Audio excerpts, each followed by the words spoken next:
Grand Rising. Today is Saturday, July the 25th. Welcome to another episode of Operation Wisedome. Of course, this is powered by power inherent in the people. Today, we got a really special guest on today. His name is Landis White. He literally popped up on my feed when I first saw him. I was just became really addicted. I was like, wow, this guy's speaking with confidence and knowledge, and he doesn't seem like a scammer and just wanting to take your money, and he actually truly knows what he's talking about. And ever since I've seen it, I've been wanting to have him on. It's probably been a month now that I've been trying to get him on, but we finally got him on. I'm very excited about it. And so I want to have everybody unmute and welcome Landis to Operation Wisdom, please, if you don't mind. Welcome, Welcome, Landis. Welcome, Landis. Landis. Thank you. Welcome. Welcome, Landon. Welcome, Welcome, Landis. Landis. Thank you so much. Yeah, thank you for having me, Cam. For sure. So, Landis, what I first wanted to do is give you the opportunity to kind of introduce yourself, tell us about who you are, how you got into this, um, why you chose to do this, I guess, just how it landed in your lap. Give us the full picture. Who is Yeah, Landis? absolutely. So this kind of all happened by circumstance. I never planned to get into trust. My whole background and my whole life really never led up to doing any of this. If you would ask me, what are you going to do with yourself over these last 7 years? This wouldn't have been it. It kind of happened. And sometimes I think things happen for a reason. I'd been an entrepreneur. My friend and I started our first businesses when we were about 19 or 20. We had asked his mom to loan us $50,000, and thank God she believed in us. She um, she loaned us the money. I don't even know if she understood what we were doing, but we bought web servers and we're doing web hosting, and we ended up building people's websites and building technology. And now it's totally changed. But the that process took me into being an entrepreneur. And so for 20 years, I guess plus, I had been building businesses. I had some success. I had some failures, kind of the whole entrepreneurial gamut. About 7 to 8 years ago, my beloved and I started asking the question, does the government actually have to be involved in our business? And we felt from like a spiritual standpoint, we were in a good place. We had, not that anyone has arrived. I think we all have room to grow, but we felt like we were in a good place. And so we started asking that question, does the government have to be involved in our business? And we started to look at different entities that exist. And so we started seeing things like trusts. We started seeing things like PMAs in churches. And at that time, because of my background, I was most attracted to the trusts. I knew how to speak business, and the trust allowed you to transact and dealt with property. I also, from a standpoint of entities, I was actually kind of scared because I was like, I'm going to use this trust to try to transact with businesses, and I had never come across them in the marketing technology space. Most companies are either S corp, C corps, or some LLCs. And so I was like, I wonder what's going to happen when I present this trust to people and see what they say. I was pleasantly surprised. No one really ever mentioned it in the process that we were using a trust structure. What I ended up doing was I bought a whole bunch of people's trusts. We did our own research and started digging in, starting to study equity, common law, try to understand what this trust thing was. And what we kind of landed on was that there was no perfect trust. You could express your trust. There's characteristics of trust that help you do certain things and certain things that don't. And so we ended up writing our own. COVID happened. My business at the Yeah. time. Oh, go ahead. Oh, okay. Go ahead. Um, COVID happened, and I had founded a business. It was a successful marketing company, and my business partners were convinced that because I didn't want to get the shot, that I was going to kill our team. And the CEO had a pretty close relationship with his mom, and he was thinking that I was going to kill him and his mom. And so they sent me home. And after about 12 months, they figured out how to get rid of me. And Mhm. so in that moment, I was so mad. I was just so pissed. And I had to sort of step back and go, what am I going to do? I had a cushy six-figure job. I was making money. The company was profitable, and I was like, now, with nothing, kind of in a way. And I I ended up being kind of the best gift ever in my life. But I was super pissed. mad at the world, and I was like, fuck the public system. I don't want to do this anymore. I want people to have more freedom and autonomy. And I had been already using the trust structures. And my beloved and I had created a class that we started sharing with people during COVID that we called the Game of Life, which broke down public and private domains, or as some of you probably know, land, air, water, which is law. And we started to begin to show people where they were located based on the choices that they made. And so people inside the class would often say that they either felt like they could see the matrix, or they felt essentially sick to their stomach because they could see the matrix. And so we knew we were kind of on the right track with that, that we were getting people to open up and see something from a bigger picture. And so being fired from the company I started, I had time on my hands, and I decided that I would start posting and talking about this, and start talking about trusts and talking about public and private domains online with people. And so I started my Instagram channel and a TikTok channel. And for the first probably over a year, what I did was I allowed anyone who was willing to talk to me book a time with me. I didn't charge for any of those calls. And I just really started learning what people were after, what people wanted, the challenges that people had. I have since um, I've had over 1,000 phone calls with people. I was looking at my Calendly. I've helped produce several hundred trusts with people, take them through a process in order to do that. And more recently, I've gotten into churches, PMAs, and built some software that goes a little bit further. That's awesome. Not like, man, that's a lot. That was awesome. Okay, so when you're saying first, well, yeah, like what kind of software did you build out? Well, what I found was in conversation that there was some fundamental things that we have, I think, as a problem as like if people who want to operate more from their private capacity. One is that there's not a lot of trustees available for people. Like it's really easy to get a lawyer. Like if you do a Google search for any topic on law, you'll get ads for lawyers like immediately. Yep. And if you do a search on like, hey, I want to have more freedom, or I would like more sovereignty in my life, can you direct me to a lawyer? Like the list, it gets quite small. That's Yep. also the opportunity, I guess, in everything. But what I found is a lot of times when people are creating trusts, they're not actually separating the property, and they're acting as trustee over their trusts, and they're acting as beneficiaries. There's a lot of things that I've seen, and people struggle to have trustees. So that was one thing that I began to see, is that there was a lack of trustees in this space for people to actually be able to utilize. The other is I believe that I believe in a creator. I don't know that we have all the answers about the creator, but I have these moments where I feel this quiet voice and it whispers things to me. And I found that when I don't follow that quiet voice, things generally don't go well. And when I do, they are often scary, but they work out. So I got one of those downloads one morning about during December of this last year, and it had basically said, "You need to write your church today." And I was like, "All right." So that was about 8 a.m. in the morning, like we were here, and by 8 p.m. I had my first draft of my church.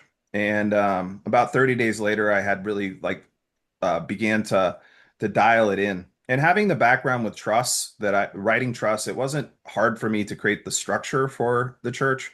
Right. What I found was difficult was actually taking my sincerely held beliefs and putting them onto paper, and then realizing that these sincerely held beliefs would be things that I would have to share with other people. I think that when you do that, you begin to realize that some of your sincerely held beliefs are opinions.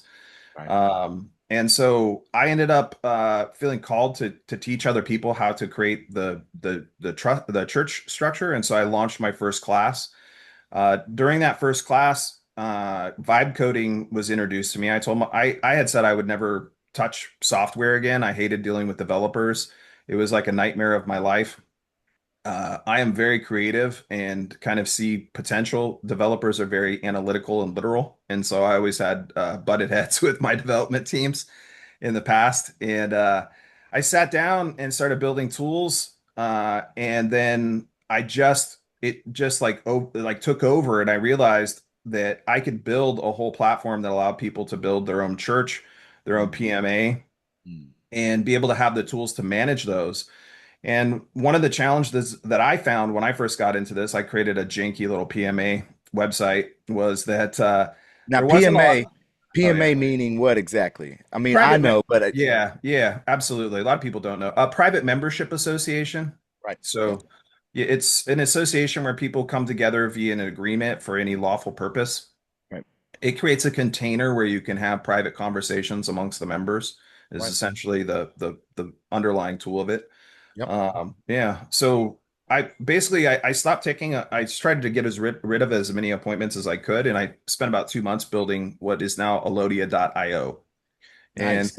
yeah, Alodia.io, you can go there, you can generate your own free church bylaws, membership agreements. I give everyone a 10-day free trial. And then if you want to go more advanced, I have a program for that. But yeah, So we'll throw it in the chat as well. Copy and then paste. I got it in the chat for everybody, if that's right. Is that yep, correct? that's Okay, correct. perfect. All right. One of the things I kind of want to ask you, like, so you were raised with the Jehovah Witnesses tradition, right? Correct. Where like doctrine, conduct, holidays, association, and institutional authority is of course like highly structured. Oh, How yeah. did that upbringing shape your later sensitivity to questions of authority, jurisdiction, conscious, and institutional control? That's a good question. Uh, Well, when I was a kid, one of the problems I had was I would hear what people were saying, and then I would have my own experience. Mm, And my own experience just wasn't lining up with what people were saying. And I was very athletic, but Jehovah's Witnesses, at least the group that I was involved with, I don't know how it is for all Jehovah's Witnesses. I've heard different stories across the country, but we weren't allowed to play like sports in high school. We weren't allowed to. We were supposed to only have friends that were Jehovah's Witnesses, only associate with other Jehovah's Witness kids. I took up skateboarding, and I'm in Southern California, and my skateboard ended up being my access point to freedom. That my father, but I ended up going to other kids' houses. My parents didn't know, and I'd start talking with their parents, and they were like, some of them were Mormon, some of them were Methodist, some of them were like, non-denominational Christians, and a whole variety of religions. And when I talked to him, I just kept having this feeling that I was like, these aren't bad people. I just don't see how God is going to want to kill these people in just because they don't think exactly how we do. And so I had this sort of disconnect. Um, the Jehovah's Witnesses growing up in it, we had to go to church on Bible study, which was at someone's house on Tuesdays, which was an hour. We had to go to church on Thursday, which was 2 hours. One half was us preparing speeches and sermons, the congregation, and the other half was practicing how to knock on your door, which was like why they do that on Saturday. So we'd go on Saturday to knock on doors for an hour or two. The goal was for everyone to get 10 hours a month. And then on Sunday, we went back for 2 hours where there was an hour long talk and then an hour to go through the magazines that we try to give to you to your doors, where there was pre-prescribed questions that we also had to find the answers in the articles. And so I had this ethic of study already built in. mm. And so as I began to leave the religion later, that had already kind of been built into me. And what made it easier was that uh, when I was interested in something, it's way easier to study than something you're not interested in. Facts. So as I started to go out into the world, what it did is it had me realize that a lot of things around us are actually like in a way a cult. People will say that they're a Republican or they're a Democrat or there's something. They'll take on a title and they'll be almost religious about it, the things that they believe. And in skateboarding at the time, there was skateboard in Southern California. Like if you were a skater, you weren't a surfer. If you were a surfer, you weren't a skater. There was all this like little divisions and things. And I started to realize that really like everyone in their ways were creating their own little groups or their cults. And it allowed me to sort of look into organizations and be able to identify that groups of people working together share closely held beliefs and they could create things. That ended up being like a really powerful tool for me or a way to observe things. As I've been grown older, I think what it has also maybe been a blessing and a curse is I've always been leery of joining groups because I have always felt like I wanted to be a free spirit and not be controlled. I do think there's benefits in groups. But it has always made me kind of look at things kind of from the sidelines and go like, hey, what's going on here? Is this just a control mechanism? Is this like actually what I believe? And so yeah, it's been a massive piece of my development. Mm, interesting. Very interesting. Switching gears just a little bit, Yeah. what governmental relationships remain unavoidable even for a trust, church, or private member association? Well, this is the one that I think is the big one is fundamentally we're not supposed to murder, destroy other people's property, commit fraud, or steal. Yeah. And the government does all those things. Yeah. So, as we've been going through this process of creating trust and things, I think a lot of times people are like, well, I want to completely avoid the government altogether, and I just want to be left alone. And unfortunately, I don't think the government leaves us alone. Uh, it's in their interest to interfere with things that we do. Now, from my perspective, this is my opinion, and you could take it's not legal advice, but the way I see it is that we are God is above us, and we as man are supposed to sit above the government, and that role has changed over time. But it is our right to be able to create things like trusts. And the charter or the declaration of the trust is really the law or the rule of that trust. And that's what is supposed to be respected inside of the trust. What I see when I go through court cases is a lot of times that when trusts are gone after, they're usually trying to break them with a variety of different tactics that they use. So, what is the jurisdiction? Well, the government tries to step in as much as they can. That's the way I see it. I don't think there's any totally clear way to get them out of things. We have a government that gets paid to go to war, and so it also goes to war on the citizens. Yeah. Uh, Truly. Truly. I mean, look at the whole 19 aspect, right? That was a war against its own, us, for real. It's very interesting that you speak on charters, um, charters within the trust in and of itself, which, we're getting more into studying the charters of the corporation because we understand that everything's a corporation. But then also, the comprehension, like I've always, held and truly understand and comprehend is that, the line of authority goes God, man, then government, right? And sometimes, God's even within, because all of this experience is God in and of itself, right? yeah. So, yeah, I can definitely relate to you there as far as the line of authority goes. That should be common knowledge to all. Um, how do you distinguish being private from being invisible, unregulated, immune, or beyond the reach of generally applicable law? Hmm. Hmm. So the public and private domain can kind of go all over the place in terms of conversation. Yep. Now, the where the rub usually is in this conversation is when you're accepting some type of benefit from the state. Yep. It's what I see.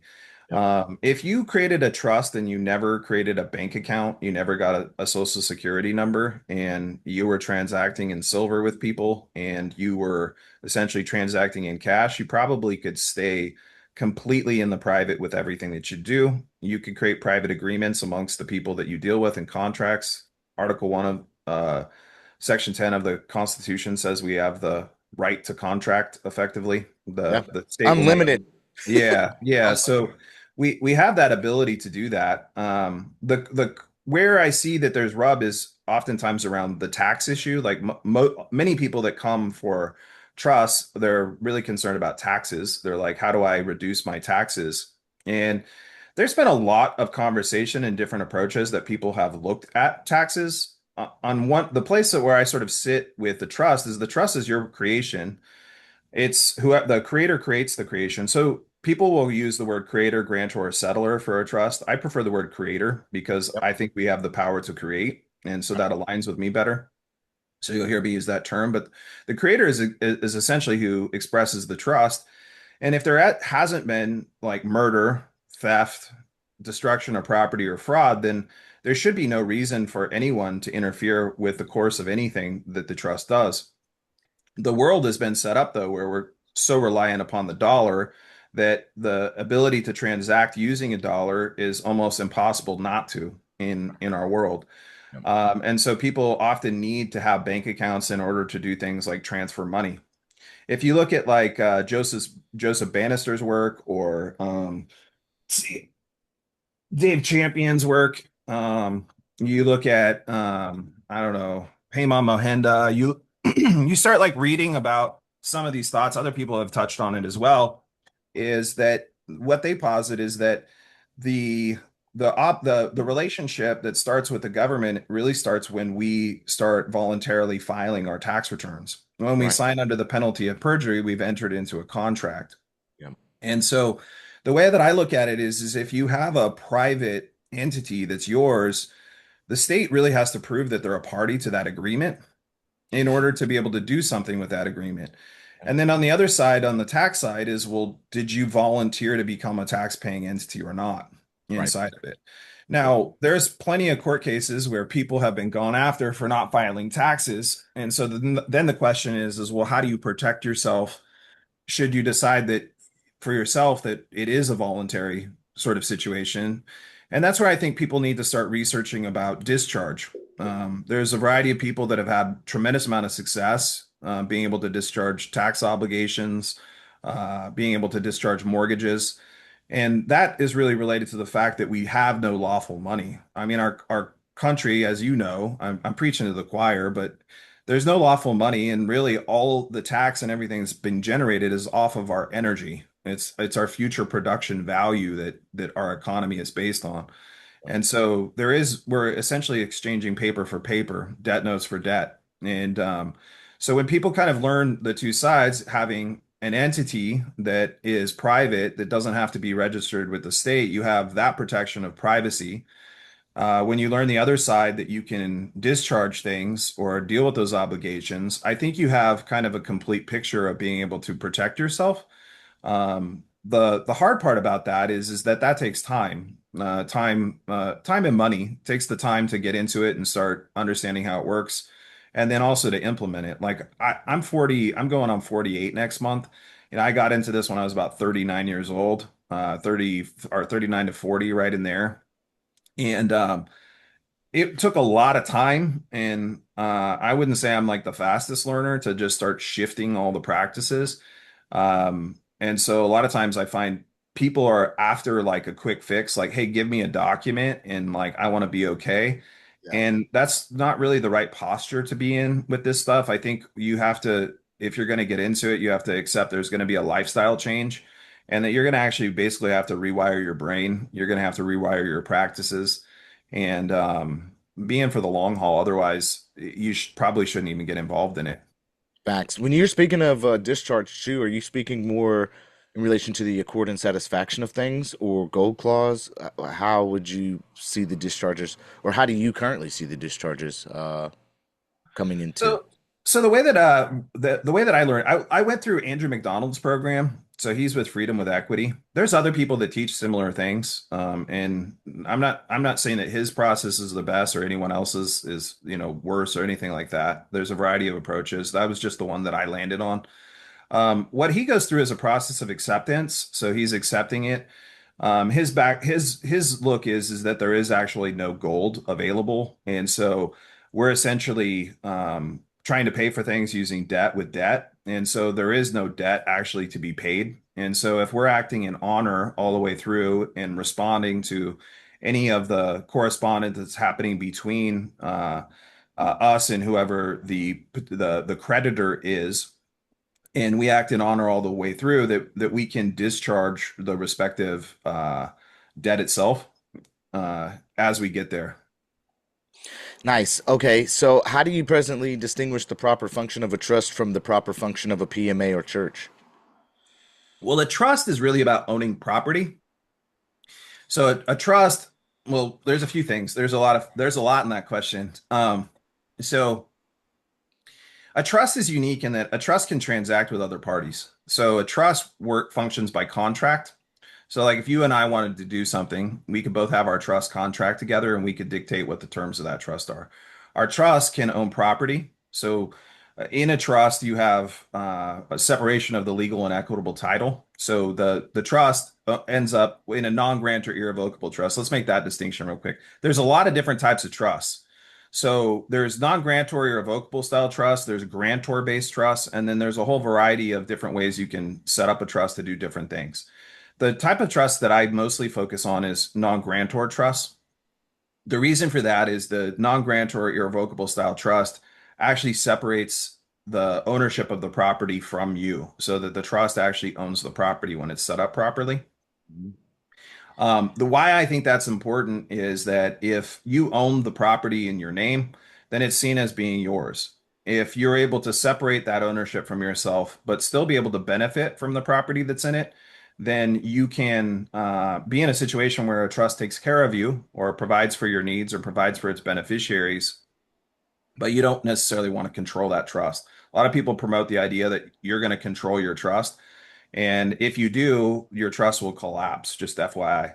But Right. the question that you're asking is the trust is usually used for transaction or whatever its purpose is, but it holds property. It maintains property. The trustee's job is to grow the res of the trust and provide benefit to the beneficiary.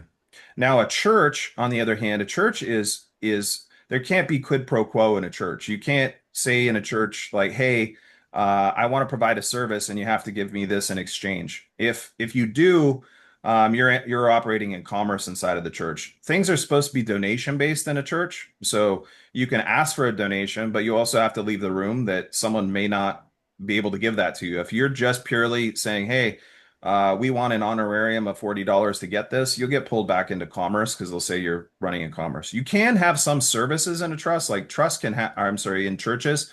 A church can have like a seminary, and people can pay to go to the seminary.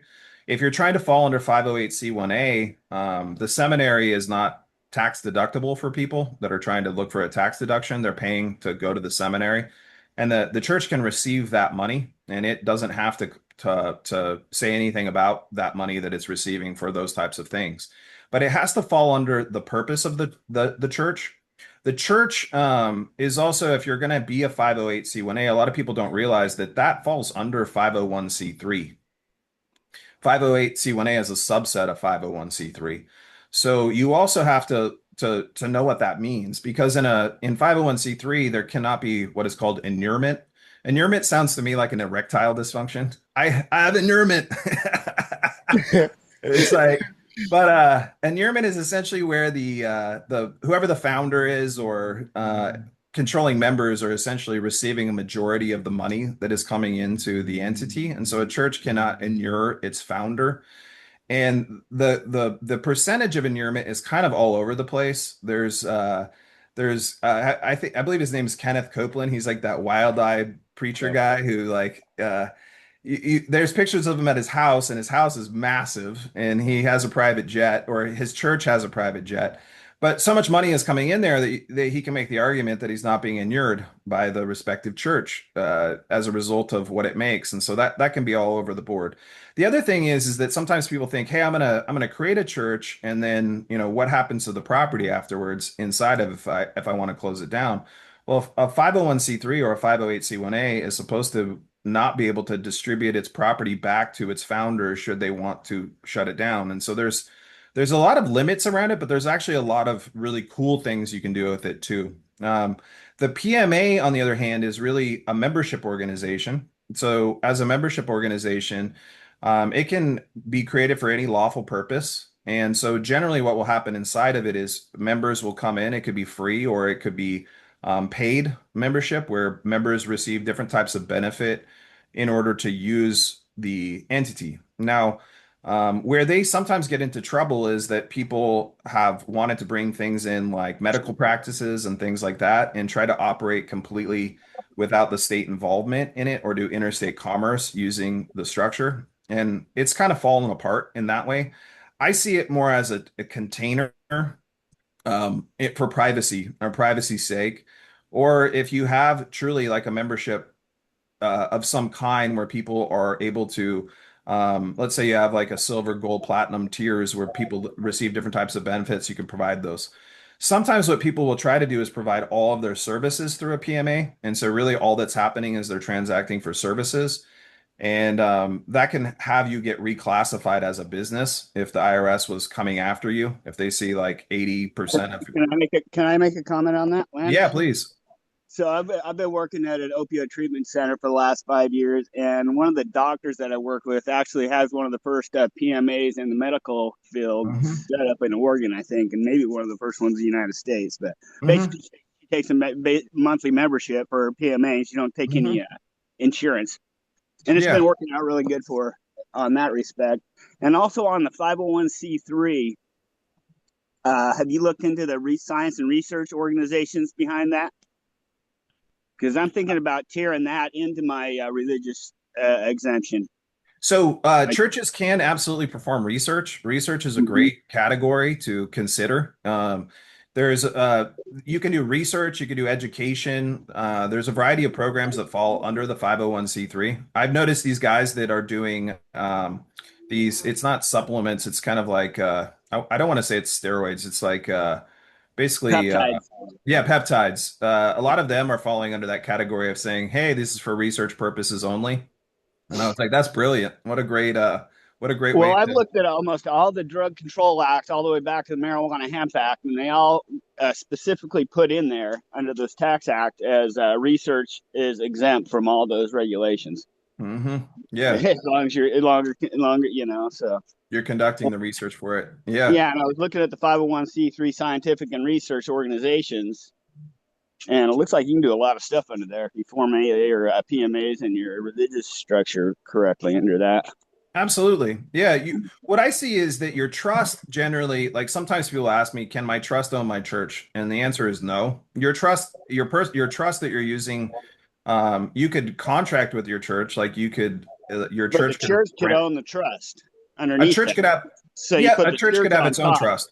That's You right. put the church on top, and then tier Mhm. the PMAs underneath that. That's right. Yeah. Or a PMA could also have a trust as well. Or Yeah, a trust could create a PMA though. There's no reason right. why I it can do mean, that. but you put the religious trust on top, and then you tear them down from there because they can all come down all the way to your express trust at the root, where Hmm. you got your personal trust, and then up to the PMA or to the research organization, then up to the church. That's absolutely right. Yeah. Yeah, you absolutely can do that. What got me really excited about the church was kind of the potential for it. In our country right now, I think one of the biggest problems we have is that one is people are really afraid. That's one aspect. People are really fearful of everything. Of Um, everything. yeah, Right. I spoke with this couple and the husband is a counselor and he asked me this question. He said, Landis, if you had to guess how many friends the average American has that they could call in a time of need or get advice when they needed it, how many do you think that would be? And I'll just put it out to you. How many do you guys think that it would be? Oh yeah, two maybe, one. Two. One, yeah. Uh, I said two to start. He said go lower. I said one, and then he said lower, and he said it's zero. He said the average American has zero friends right now, Yeah, that's and about. no one they can talk to.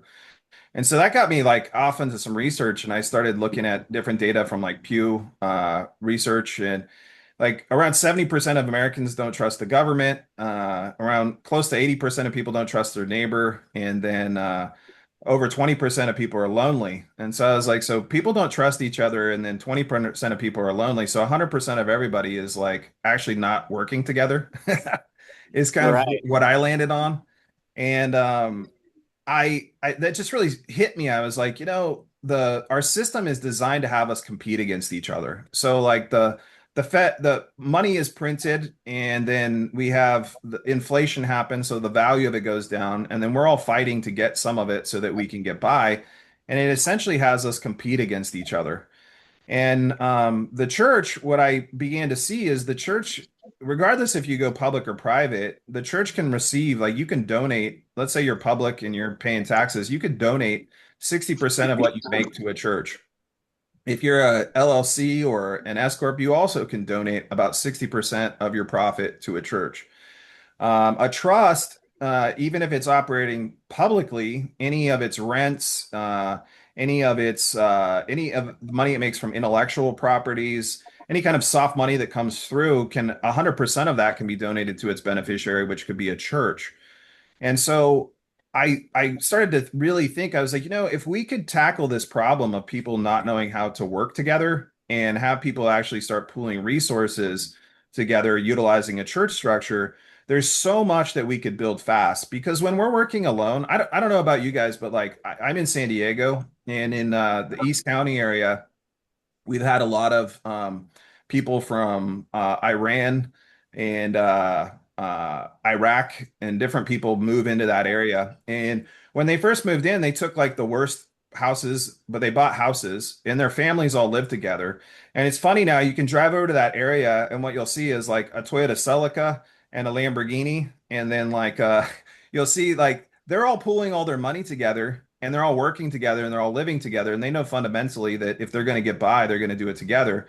But we have been marketed this idea that if we're successful, we'll have our own house, we'll have our own fence, we'll have all of our own stuff. And we essentially, as a culture, want our kids to move out when they're 18 and start doing it all themselves and taking on all their own debt.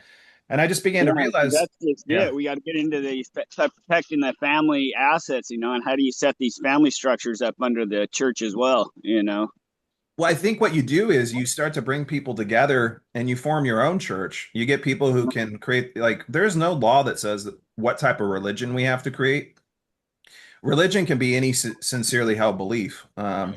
There's a Right. the Rastafarians in this church called the UDV. UDV went to the Supreme Court and was told that they can use ayahuasca in their ceremonies. It was 8-0 for Rastafari can use cannabis in their ceremonies. And so I use that example because that's like a Schedule One controlled substance, and they're able to do And I that. was looking that up. Someone mentioned that same thing the other day to me, and I looked up that the first time that peyote was used in a drug control act was on a religious thing like that too, and it was the 1966 Drug Control Act. And you go through there, like on number 22, it says, "Oh yeah, except for research, it's all legal for research." Hmm. So So the less extreme version is what if you created a church that had a housing program and provided housing for its members? What if you had a church that made a farm because you believe that by putting your hands on the soil you have a direct connection to God? Well, that's where I was going with it. I wanted to, right now all the farmers are losing their land. All their fucking, all the family farms are getting sucked up by these billionaires because the people don't know how to protect their farms. So, Yep. it'd be good to get in and form like a religious land trust of America where we're pulling all our, where we're going in and helping these farms all, pool their resources so we can, generate our food and not have it controlled by freaking these big corporations. For sure. You Going know, back going back to the Jehovah's Witnesses, I just did a post on this and I was researching how much money they have today.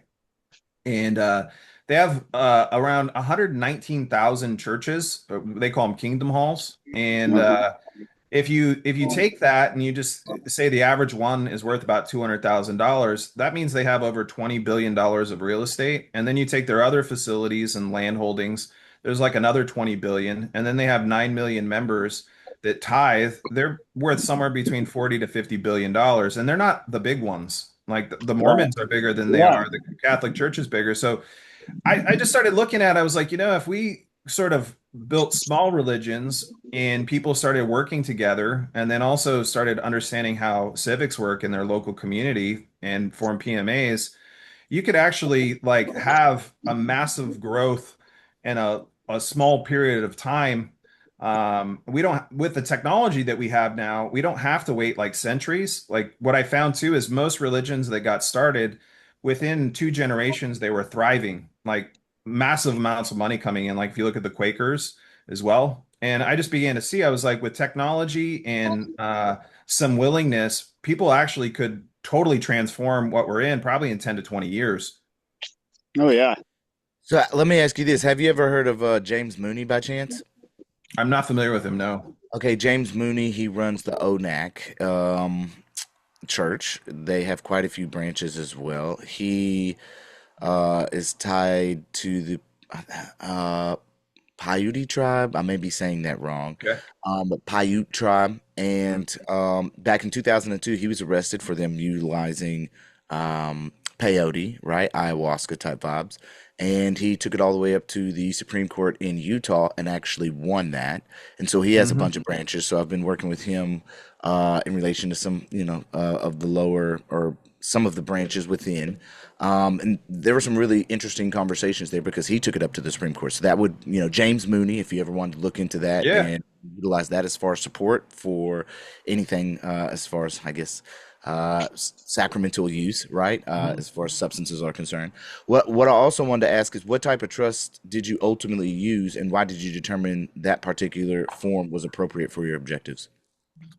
So, for me, the non-grant irrevocable trust was more the style of trust I liked. Um, there's definitely some. I look at it as people often can have more than one trust, and so a trust could have different purposes. And so I think sometimes people want to be like, I want one trust and to do everything. And I don't know that that's not wrong. But the way I look at it is you can have different trusts for different purposes. So what I usually look at is like if we have families, we often have the concern of legacy. And so a lot of times having a trust that's centered around our family or the legacy that we want to create is a nice strategic move because if it's set up properly inside of it, we can create situations where, as wealth is being generated and distributed to that trust can use it to take care of its beneficiaries. And so, a combination of like using life insurance or kind of other tools, you could have intergenerational wealth or multiple generations benefit from a trust in that type of structure. On the other hand, too, in your legacy trust, though, you probably don't want to bring a lot of liability to it. And so, what I look at is you go, okay, well, if I wanted to provide a service or I wanted to be able to use a trust structure for some other purposes, I could use another trust structure in order to bring the liability to that. And so, what I usually suggest to people is create what I call public interfacing trusts. And they're still private trusts, they're still non-grant or irrevocable trusts, but they usually have some specific purpose. And so usually people can start with one of those trusts and kind of begin to figure out how it works. But in that, you might provide a service of some kind. You might have that hold anything that is connected. Like, let's say you own interest in a public business, you might have that own the interest in that public business. You might have intellectual properties that are there, or maybe you have loans still on property that are encumbered. You may keep those in that trust. Over time, what usually happens is sort of look at our lives. It's sort of a horizon, and we accumulate power over time. Power by that I mean like capacity to act. And so at one point, like when we're just starting out, we don't have a lot, and then we keep making effort and we get more, and then we figure something out and we get a lot. What I usually suggest to people is over time, as you're looking at your situation, you can start to decide where the liability becomes too high for the property that's held inside of your trust. And as that happens, then what you can do is create additional trusts and you can move property around. So, like, let's say you had a plumbing business and you wanted to operate it through the trust, and then you ended up buying a rental property. Well, the plumbing business has its own liability and the rental property has its own liability. So, why not just create two trusts to separate it? And in that manner, people don't necessarily have to build like this super complicated hierarchy when they first get started of all kinds of different entities. I sort of look at it as build them as you need them. Don't wait too long, but like you should have an internal conversation with your trustees should be having an internal conversation to say, you know what, the property in here is now too much liability coming from this plumbing company. We don't know what the renters are doing when they close their doors. Let's separate these things so that we have some safety amongst the respective property when we build them. So the structure ultimately is I look at non-grant irrevocable trust. Some of the key features that I think though that different people have different opinions on this is the grantor or the creator of the trust can either become a trustee or a beneficiary, but not both. And a lot of times, um, if the creator is becoming the trustee, they can still be viewed as having control. What are you doing? Oh. And so the if the so the grantor can either become a trustee or beneficiary, but not both. Uh, Um, Go ahead. sorry, I No, lost go my ahead. train of thought there. No, it's okay. I Yeah. was also ask, how do you distinguish the church, the trustee, the trust, the trustees, and the beneficiaries within your structure. So those are like three different things. So in the trust, the church. So some people set up their churches as trusts, and I think it's in some ways easier to use an unincorporated association in order to create your church rather than using a non-grant or irrevocable trust because the unincorporated association is still not registered as an entity. The trust has more guidelines in how you have to operate it to truly be a trust. And so if you're using like a non-grant or irrevocable trust as your church, changing the charter of the church is hard. Whereas with an unincorporated association to start as your church, let's say like in the beginning you have a certain set of faiths, and then you realize that you want to change it. It's easy to change it in an unincorporated association. You could always become a trust later, but the adaptability of the entity to me is a little bit easier to use. And under 508c1a, it's already tax exempt. And if you're having private agreements amongst your members, you should be limiting a lot of the liability that's happening inside of the entity. And so I like in Alodia, the way I have it set up is people can set up, you could set up as a trust in it as well. But the way that I have it set up is initially it develops an unincorporated association for you in order to use. The reason for that is in the trust, trust has trustees and the trust has beneficiaries. When you're creating your board of trustees, there's two different categories of trustees. There's what is considered independent and adverse. And there's a lot of court cases where people have set up trusts and they'll say put their son and daughter as the trustees of the trust, or it'll be like a husband and wife being the trustees of the trust, and they'll make their kids the beneficiaries. Well, if a court looks at that, what they'll do is they'll say, well, you like, let's just say, uh, I have a trust and I have my son and daughter as the trustees. They will say they can make the argument that it's a sham trust because I can ultimately tell my son and daughter what to do, and so I still have created control over it. Right. And so what you want when you're developing your board of trustees is to have a balanced board. And so you can have one independent and one adverse. So an adverse trustee is someone who's blood related to you or has a deep material interest in the property that's being held. An independent trustee is someone who's not blood related to you and doesn't have interest in the property. So if they wanted to attack it and they go, well, you were essentially paying yourself or giving yourself money, and you have a balance board or a board weighted towards independent trustees, which is even better. And those trustees have been creating minute meetings and recording things and operating things properly. They can show that you never had control over the property. They had true discretion over the property inside of the trust. Some people say that you can have one independent trustee, and I don't necessarily think that that's wrong. I don't think it's very smart either, especially in the beginning of the trust. When you have one person who now has control over the legal title of the property alone, it's nice to have two people. And if you have at least one adverse, someone who's related to you that you trust, and then you have an independent, that means that there's two people and a meeting of minds when anything happens. And so there's less likelihood that someone is going to do something nefarious over time inside of a trust. Beneficiaries can always ask for an accounting of what's going on. They can make requests to the trustees for things that they need. You can have a protector as well in your trust, but by having two trustees, at least in my opinion, that gives you, there's a conversation happening and there's a record. When minute meetings are signed, there's two people signing off on them. And I think that's a better way to structure inside of your trust. It's not all people can do that, but I think it's a better way to set that up. And then that avoids the courts saying you are actually controlling your trust. If you go through several court cases, one of the things they take and they attack trust is around that issue is they'll say that you don't pass the control test, you essentially still control the trust and you're benefiting. But if your trustees receive money or they receive property and they have the discretion to distribute that property to the beneficiaries, then that argument can't be made. So let me see. I got a question real quick, if you don't Yeah, mind. go ahead. Yeah. Go ahead. So, Landis, also first-time caller, long-time listener. I've been following you since COVID, man, and I'm bummed I didn't get one of those free calls back then. Um, love your work. Thank you. And Thanks, man. again for having them on. So where would you suggest that people go to learn about the different types of trust and how they function?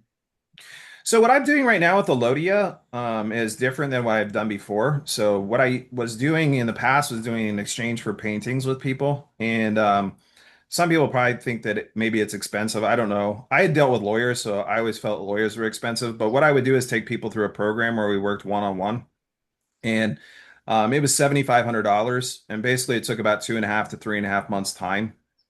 Um, and you would meet with me one on one, and we essentially work from beginning to end. And then I would teach you how to use the truss and go through the whole process of customizing it with you. And in the end, you receive your painting and your truss as part of that process. I found that it was too slow, like for what I want to do ultimately. I want more people to understand how to use this. And so Elodia now, I've created it where it's $99 a month. And what you can do is we're in week 4 right now. We started in churches, but we're going to work through and create. I'm creating a ongoing lesson plan for churches, PMAs, and trusts. Trust is going to be the last one, and I'm going to take people through a process where they can create their own trust through the process. And we'll go through different mechanisms that you can put in the trust, different characteristics. But ultimately, what I want is I want people to be able to create their own trust and know how to do it. I think if more people know how to create trust, more people know how to create churches and PMAs. I call it the freedom stack. I think that if people know how to use those tools, then they can teach them other people. They can begin to spread it because as more people know how to use it, it becomes more common. And one of the problems we have is like if you and I, Sean, wanted to do a deal and we wanted to do it privately and we know each other, that's easy. But when we go out into the public world, no one knows about this stuff. And so we need more people to know how these tools work so that we can create private agreements amongst ourselves. So Elodia is kind of part of the answer to what I'm trying to create ultimately. But that's what I'm referring people to now is come. It's the most smoking deal that I've ever offered. And then once you start learning how to use the churches, the PMAs, the tools also allow you to build a community and they allow you to manage all your minute meetings. They allow you to keep all your records and manage your membership through there. And so it's a really cool way to be able to utilize those structures. I don't put the trusts online though. The reason I don't put trusts online is because they have your beneficiary information, they have information about your property, and so I think that the trust is better to be printed versus having it stored digitally, like on a server. Whereas the churches and the PMAs, they have First Amendment protections, but you're also dealing with a community, and you want to grow that membership base inside of it. And to me, the tool to do that is the internet. And so having those tools available for people to be able to grow and build their communities is really powerful. And so that's why I felt like that lent itself well to um, being online. And do you register your trust or do you maintain private status with all? Well, this is more it depends on like how people look at it. Like I don't think I can't see any reason why I'd want to register a trust with the state. When you register something with the state becomes a party to the agreement. And so you suddenly have this silent partner that can tell you what you can or you can't do utilizing the entity. And so I don't suggest that people do that. I think creating a trust is a right. I don't think it's like a privilege. And so I don't think that people should register Yeah, their and they're trust. and they're not they're not even going to be a party. They're going to put themselves into boss status, Oh essentially. yeah. Yeah, yeah. You know? Yeah. Yeah. Yeah, that's why I see it. So that's So, where it's like so we want then to oh go ahead. sorry to interrupt. So then do you take your trust documents then to a bank to establish an account and that's how you do your business? So what happens is there's you can form you can do this with the church, you can do this with a association or a trust. Is in a trust you have the declaration of trust. In a church, like in a UNA or a unincorporated association, you have a resolution that gets passed to open up a bank account. You have that document notarized, and now you have proof that the entity exists. That's the only thing that I would have touch the state is that document. And so that's generally enough for Doesn't them. that need doesn't that need an EIN or something like that? The Oh, church? they need an EIN as well. Yep. Doesn't So, that doesn't EIN register you with federal government? well, I guess it depends how you look at it. You know,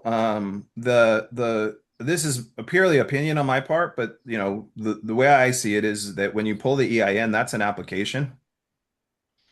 If you were to apply to a college, you haven't registered in the college. If you applied for an EIN, you haven't signed anything at that point.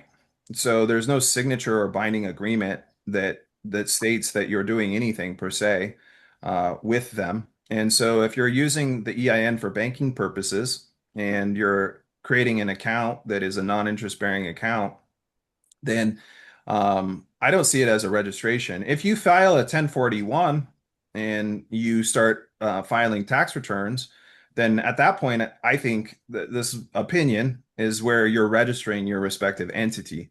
And so the registration is where they start having the permission now to come in and be a party to whatever it is that you're doing. You're essentially saying, hey, you guys come audit me. You could come do whatever you want. Now they could still try to come after you if you don't file. There's, that has happened. But I see like at least from my research, it to me the signing of 1040s, 1041s, any of those documents under the penalty of perjury is essentially forming a contract at that point.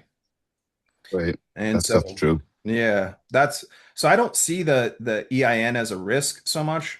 So, they do, it is an EIN. It did come from the state. And this is where you start to get from the gray area in public and private. Some people would say to me, nope, you're absolutely in the public at that point because you have an EIN. Some people would say, well, no, there's no actual contract that's being signed. You have to go look at the case law and see kind of how you want to proceed. That's where I think that if you begin to learn about discharge. I've met people that have discharged their tax bills from LLCs. I've seen people discharge a whole variety of things from public entities. So if you have that ability to discharge, the way I see it is that you could kind of, if they want taxes from you or they want to do something, you could say, well, how much do you want? Send me a bill. And you could have them go through that process, or you could go through that process for discharge. What that does is that means that, again, there's no record or registry of your state, of your entity existing, because public entities get registered into the Secretary of State.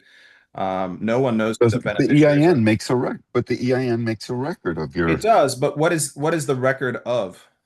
Yeah, and it's just a record in and of itself. Again, there's no agreement, no binding agreement or contract that's been All right. established. Right or All wrong? right. I mean, That's it's in. that's how I see it. Yeah. I got a follow-up question, if you don't mind, Landis. So, what's your opinion on children as property, and how would that relate to trust and exercise of rights over your children? Well, I think like at the most basic level, taking your children and recording them into your Bible, your family Bible, is like probably the best step of proving that your sons and daughters are your sons and daughters. Some people want to take their birth certificates and put them into their trusts and say like, this is my property. The only problem I have with that is that if you take a birth certificate and you read it, it says that it's not your property. It's the property of the state. And so if you're taking a piece of property from the state and putting it in your trust and claiming that you own it, is it actually yours? And so, what I think is if you do a publication of the birth of a new family member into your family and get evidence that they were part of your family, and you record that in your family Bible, I think you have created your own record that is better proof about who they are. Some people are creating their own birth certificates and their own birth records. And you can make the argument that you could put those into a trust because they created them and they own them. But putting like anything that the government's created that says it's their property into your trust, I think comes with some risk because you're taking someone else's property and claiming that it's yours. So, under common law, my understanding is that children are an asset because you benefit from their labor. For example, if you had a farm, obviously the kids would work on the farm and they would help you produce whatever goods you're, creating. And so, in that sense, they are an asset, and that sort of speaks to the idea that they are property. And if they're not property, then are they essentially a ward of the court? Well, I think where you go a little bit deeper is like, what was your marriage certificate? The marriage certificate is what kind of started that whole process. And so by the state granting your marriage, they have some interest in the property that is created as a result. And so my thought would be is, don't don't start with a marriage certificate with your kids. That's where you're going to lose the claim because I think that's where the claim starts. And so, what if the kids were born out of wedlock then, without a marriage certificate or license? I would say, like, again, record who, like, they still have a mother and father, and so record their birth into your family Bible as your records. I would still publish, you could publish something that is printed that essentially says that, like, a healthy baby boy was born into the White family on such and such day, and you don't have to state their name or who they are, but essentially that someone has now joined your family, and now you have record that they exist. Yeah, so I'm dealing with a family court situation, and I don't know if you've ever worked with anybody that's dealing with that kind of thing, but the court is alleging jurisdiction through the UCCJEA, the Uniform Child Custody and Jurisdiction Enforcement Act, under the home state rule, which 48 states have they've all incorporated the UCCJEA. And so part of my argument has been, well, you're effectively making my child a ward of the state. So then if you're claiming that they're a ward, then you're claiming responsibility essentially for them. Any comments there on that? It's not my area of expertise. Yeah. So part of my thinking was that, well, if I put my child in a trust, then that would relinquish the jurisdiction of the state from making decisions about my family. Someone that you could talk to, there's Veda Revival. She helps people set up their, yeah, she's great. She probably have a good opinion on that or point you into the direction of where to go with that. Nice You one. might Thanks. Yeah, you I'm might familiar with her. also, Sean, you might also look at 1 U.S.C. 8, which identifies living birth infants until they are not minors anymore. And the way to get them a not minor is to get them into an express trust, allegedly.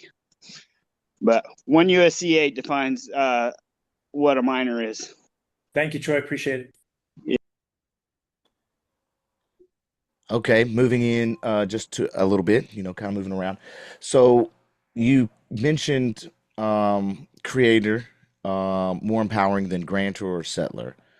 Um, does the terminology choice have any legal implications, or is it purely philosophical? Purely philosophical. It's synonymous. If you say creator, grantor, or settler, it's basically saying the same thing. And then how does language shape people's mindset when working with trusts? Well, the language of the trust, what's expressed is ultimately the law of the trust. Yep. And so I think like if you're really trying to stay private in your trust, you want to use language that's private.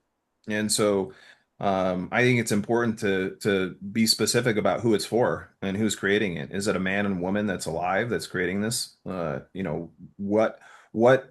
is actually the people creating it? I also think I work with people too. I think it's always good to build out your definition section of your trust.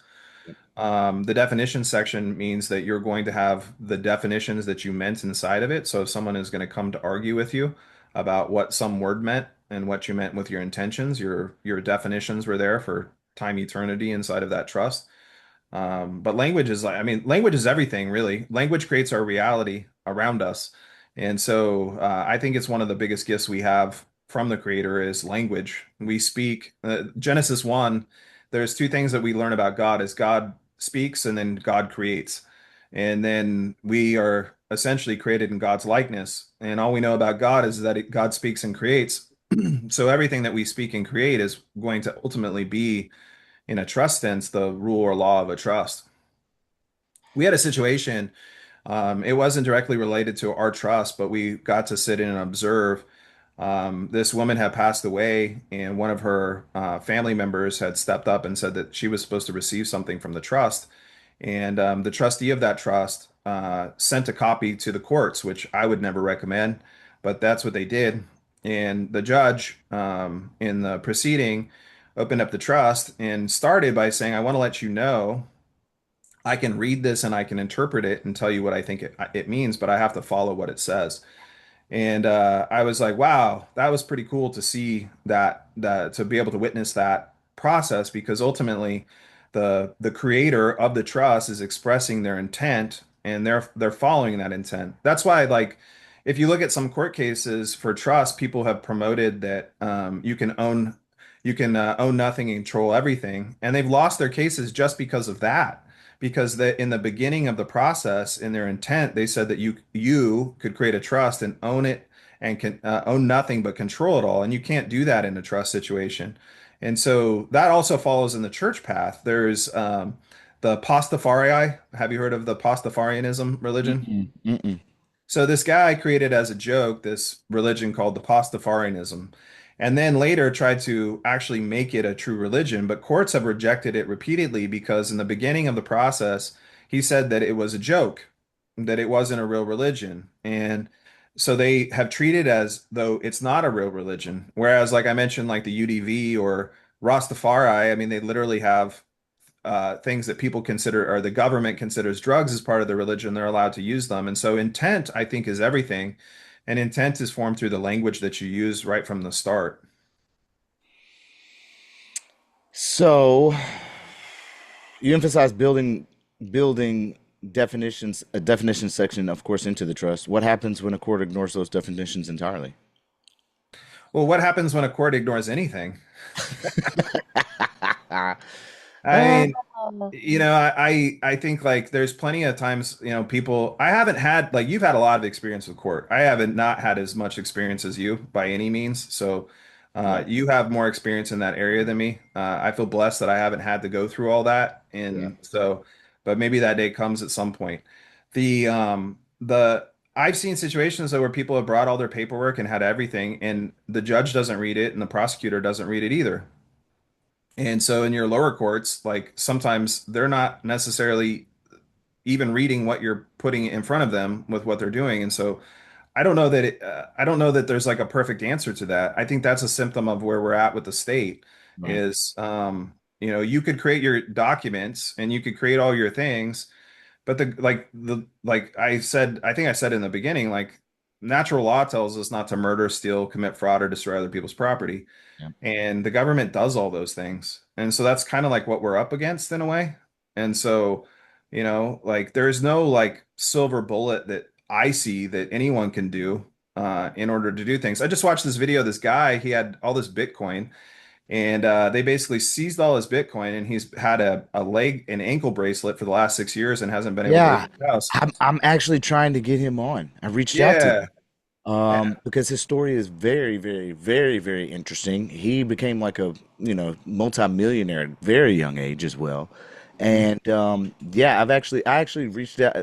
It's funny you mentioned him. Probably about a week ago, I sent out an email to him trying to see if we can get him on Operation Wisdom because his story is very telling, Mhm. So yeah, continue. I'm sorry. No, I think though that like what I tend to think is like work that you're doing, work that people are doing right now, where they're actually going in and learning the administrative process. They're actually learning how to make motions. They're actually learning how the court works is really the best solution for these types of things. Like I think that knowledge, they took civics out of high school. They like people have no background in how any of these things work. And I actually think like we have a lot of power. I think part of what it is we just don't know how to use the tools that are there. And there's this huge gap of knowledge where people don't know how to use these things. And so I don't necessarily have all the answers to every single thing. I try No, to and you're investigate not. the things I'm interested in. Yeah, Yeah. you're never going to have all But the I answers. do. Yeah. And I think a lot of it comes from the conviction inside of one, right? We ask Hmm. these questions just to see who has experience, right, in certain areas to help facilitate some sort of direction. But in reality, it comes from the conviction inside, right? Hmm. You may have to set the precedent. You may have to be the one that actually allows certain things to be changed or wrote into any stare decisis or case law and opinion that actually makes the change rather than Hmm. saying, well, where is it already wrote out for me to actually utilize? You may just be that one by going in, right? Yeah. And Absolutely. so, yeah, that's where I kind of see a lot of this. Like we're on the forefront of, reinitiation of natural law, of true principles, Yeah. of universal sound law that we as a society have been indoctrinated not to believe in anymore. Yeah. And so, honestly, I think that's that's where this is headed. That's what we're doing constantly over and over every day with every purpose, with every person. So, or not person, but living soul, living being. Yeah. Yeah. So honestly, when we ask, or at least when I'm asking some of these questions, it's just based on your experience. Yeah. What you come across, and can we utilize it, or are we the ones that have to go and actually establish that case law or case opinion or case, stare decisis in and of itself? I think that's kind of where we're at. When I start my what I started with the church class with this first round through Elodia, is we started with conscience, is getting people just introduced to the idea of conscience, because the your statutory court has no conscience. The conscience is brought in by the people. Yeah. And this idea that, like, if we can start thinking, like, how do we create agreements and conscience first with people, and then matters of conscience that couldn't be resolved were supposed to be resolved with equity. Um, but I just think that a lot of people don't even realize, like, that they have conscience, which might sound, kind of nuts for some people, but like, it's literally, we're the conscience that's supposed to come to the court. We're supposed to bring that side of it. If we don't bring the conscience to it, then it's just going to presume and assume a whole lot of things about us as we're going through that respective process, and we're going to get just pulled right through the system. So I do think, like, what you're saying is true. Is I think that it will take people actually getting the precedents to do things. Like, it's not going to be like a slow roll in through there, but I think that, challenging people, challenge, do we have the right to travel freely, like, do we really, and getting those types of precedents made is what opens those things up. And I think once people start seeing it happen, that's where it starts to snowball. My beloved and I have always been of the mindset that it doesn't take a lot of people to change something. When you really find out the percentages, 1% of the population can move the whole other 99%. It's not a massive, it doesn't always take 100% of everyone to do it. It just takes people being willing to go through the process. I think the problem we have is that our system right now is so extractive that most of us don't have the time. We're literally like hand to mouth trying to get by and survive. And we're making choices about how we're going to, like, it's not that we're not going to suffer. It's just we're making choices about, like, how am I going to suffer versus how am I going to live a good life. That's really what brought me back to the church in terms of a structure. Is I started asking the AI tools. I said, if the whole world could get along, let's just imagine the whole world could get along and set aside its differences. And we wanted to have every family have a home, every family have access to healthcare where you actually got healthy, actually have food that was good for you to eat. How long would it take? And what it said is it would take about 15 years. And it would require time for the earth to, like, be prepared and heal. It also take time for education of people to get people trained to actually be what it was saying is caretakers. And then it said there was one problem at the end. And I was like, what's the problem? The problem is that people will only have to work 2 to 4 hours a day in order to maintain it. And then I asked it, I was like, okay, look, can we run the same model and do 100 people? What would it take to take them off the grid if they could dedicate their time and have surplus food and have access to all the things they need? It said 2 years. 2 years. Yeah. Mm. Yeah. Two. Yeah. I Landis, I wanna, have. yeah. Oh, Hi go ahead. You there. go, I ladies. was, I You was. first, Miss Lana. No way. You first. Oh, yes, Oh, everyone. I've been missing you. I am sending you all my love. I was actually on the call Thursday night with Landis, and Ah, yes, I and I remember your really, face now. Yeah, and your voice. yeah. So, and I appreciate, because I, like, once again, I was an IT geek as well, and so when you said that you hated programming as much as I do, and when vibe coding came out, it was like boom. I knew it was coming. I was just waiting. I was just waiting for Yeah. right? Like, I can reverse engineer if I have to, but God, I hate programming. Uh-huh. So I just want to bring it back to when you said that about conscience. Hmm. It they're using different words these days, but conscience is basically of sound mind. It is your critical reasoning and thinking. And then when civics was taken out of our schools, it took away a healthy debate, the Hmm. opportunity for people to witness how debates are supposed to be handled. Like, those were real life situations. It wasn't about debating in amen, politics. Lana. You're exactly right. The critical thinking has Now been with all taken out of our everything. That was all orchestrated by Carnegie back in 1902 with the Where the Rockefeller critical thinking is when the gone. monopolies were busted up and the trusts came in, Yep. and yep, it was all Well, and orchestrated. They need some of us workers, are that free last thinkers. generation who got to actually be a part of that, so that we recognize how healthy and what we were exposed to was really necessary, even at the time when we were thinking, yeah, a lot of this shit is bullshit. We knew that, but like we still had home ec and civics and PT and like the things that the kids don't even have today. Mm-hmm. And every generation has their quote unquote trauma to be able to carry forward. Like our generation, I would say it was AIDS, right? Like, oh my God, I'm afraid I'm gonna catch something. But it's Uh-huh. always these invisible made up, Yeah, really, the boogeyman. Well, I'm It's reading this totally. a book called The continuous President boogeyman.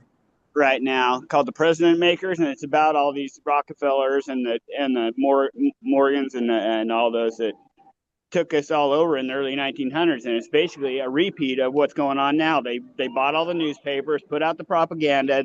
They're doing this. They're doing exactly the Yep, same thing yep. they're doing now. To Well, make and What's it, the other thing what? Oh yeah. Go the ahead. other day I was playing with that word capital, because you've got two versions of it, but it's still alliteration, and people forget that alliteration is still energy. So although you're using the word capital and capital, AL or OL, Mm, one is money and the other is the one that oversees as that capital, the head, mm, right? But then you start breaking it down etymologically and you end up with dead heads, mm. tolls, capitolls. So a deadhead tolling you, as well as dead heads tall or tally. I started playing with it and then I went, oh, wait a minute. FRNs are basically all deadhead presidents. They've Mm. convinced people to think that just because they have the heads of presidents on them, dead presidents, to worship them, idolatry,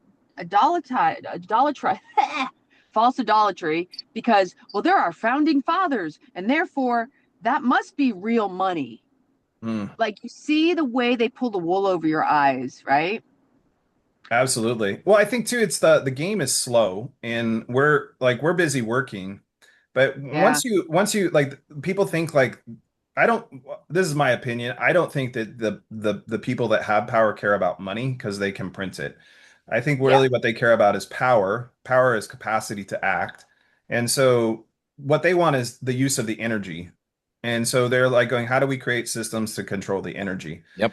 And All the resources. It comes the, down to the resources. Yep. yeah, I just did a post yesterday, and in my background with the Jehovah's Witnesses, they had predicted the end of the world around 8 times. Mhm. Some people say around 20 times. And then in religion, there's been like 300 that I could find that people said the end of the world was coming, and it hasn't come yet. And what I started just thinking about that, and I was like, people have this fear in the back of their mind that the end of the world is coming. And so if you're constantly afraid, one thing that will happen is your brain will continue to adapt to deal with fear, and that's what it's primarily focused on. Mhm. And what is better than anything to create is an invisible enemy that everyone's afraid of, because like when you go to war, it costs money, and if you have to chain people up and beat them, it's like takes effort.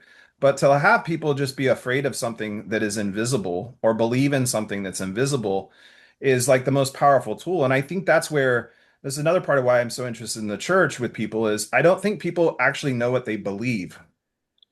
I don't think they've actually Exactly. stopped to like write down like this is what I sincerely believe about how life works.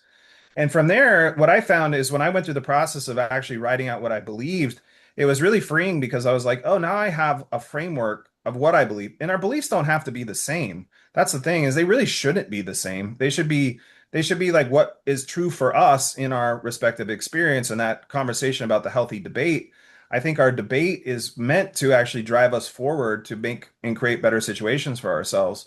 And so I think if people can start like stopping and taking back their power of belief, what that opens up is a canvas and paints to create. Like they get to be able to go, okay, now I get to create something different that's out in the world. And the blueprint to me is the church. Like the church is actually so fast to create. And if people were able to go, hey, look, what does it mean to live a good life? And I think most people would say, I want a home that I feel safe in, and I can live my life with enough space with my family. I want food that doesn't kill me when I eat it. I want to know that in my old age I can be taken care of. I want my sons and daughters to be able to have talents and skills so that they can take care of themselves. And I'd like the world to get better. And I think most people have alignment around those things. And if we can align behind the things instead of the packaging of things, behind the substance of actually what we're after, then I think that people could start actually putting money together into a church, work together to use the church to build things. It's already tax free inside of the church. If you once you realize with trust that you don't actually own anything, but you could still enjoy it, you realize like you don't take anything with you when you die. You don't like your soul has no pockets to bring any of this with you. At best, all of us are just getting use of what's here. And so, like, why not bring our resources together? Why not be in a situation where we're all actually benefiting from the things that are there? And I don't know what you call that exactly, but like the churches have been doing that for centuries, and it's been working purely on our beliefs. And our beliefs that they've been selling us in a lot of ways are around the end of the world coming, being afraid, teaching us that we're sinners or that we're bad or there's like something that is wrong with us.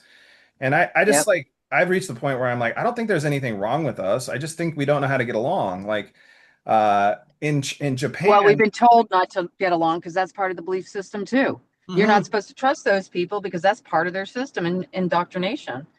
And Hmm. the reality is that when it really boils down to it, when we're young, we innately know goodness, and we're trained to lie based on how we're treated when we make a mistake, and we don't want to feel that punishment again. And that's how we, essentially it becomes a consequential situation that am I going to tell the truth or am I going to lie in the situation for my safety and my preservation. And Hmm. so the dog eat dog world, and the fact that, like you said, all all of these religions have been saying doom and gloom, and all of these predictions and all of these things, when it really boils down to it, my thing is over here going, hey, we're still here. We're still Yeah, freaking here, like I people. still need to eat. I still need to take care of my kids. I still need to have clothes. Yeah. Yeah, like I still need to like I have don't life. Yeah, like what if we just focus on that? That's kind of where I go is like, what if the energy is directed in the right places? Like, all right, right is even the exactly wrong word. What if we just get conscious of where we're directing the energy and start directing it 100%. together?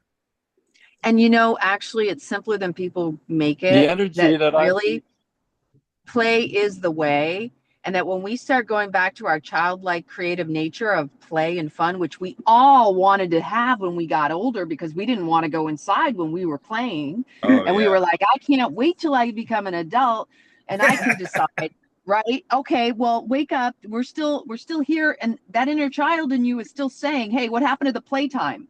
What Yeah. happened to that? What happened to us actually having autonomy and sovereignty over when we got to have fun and play?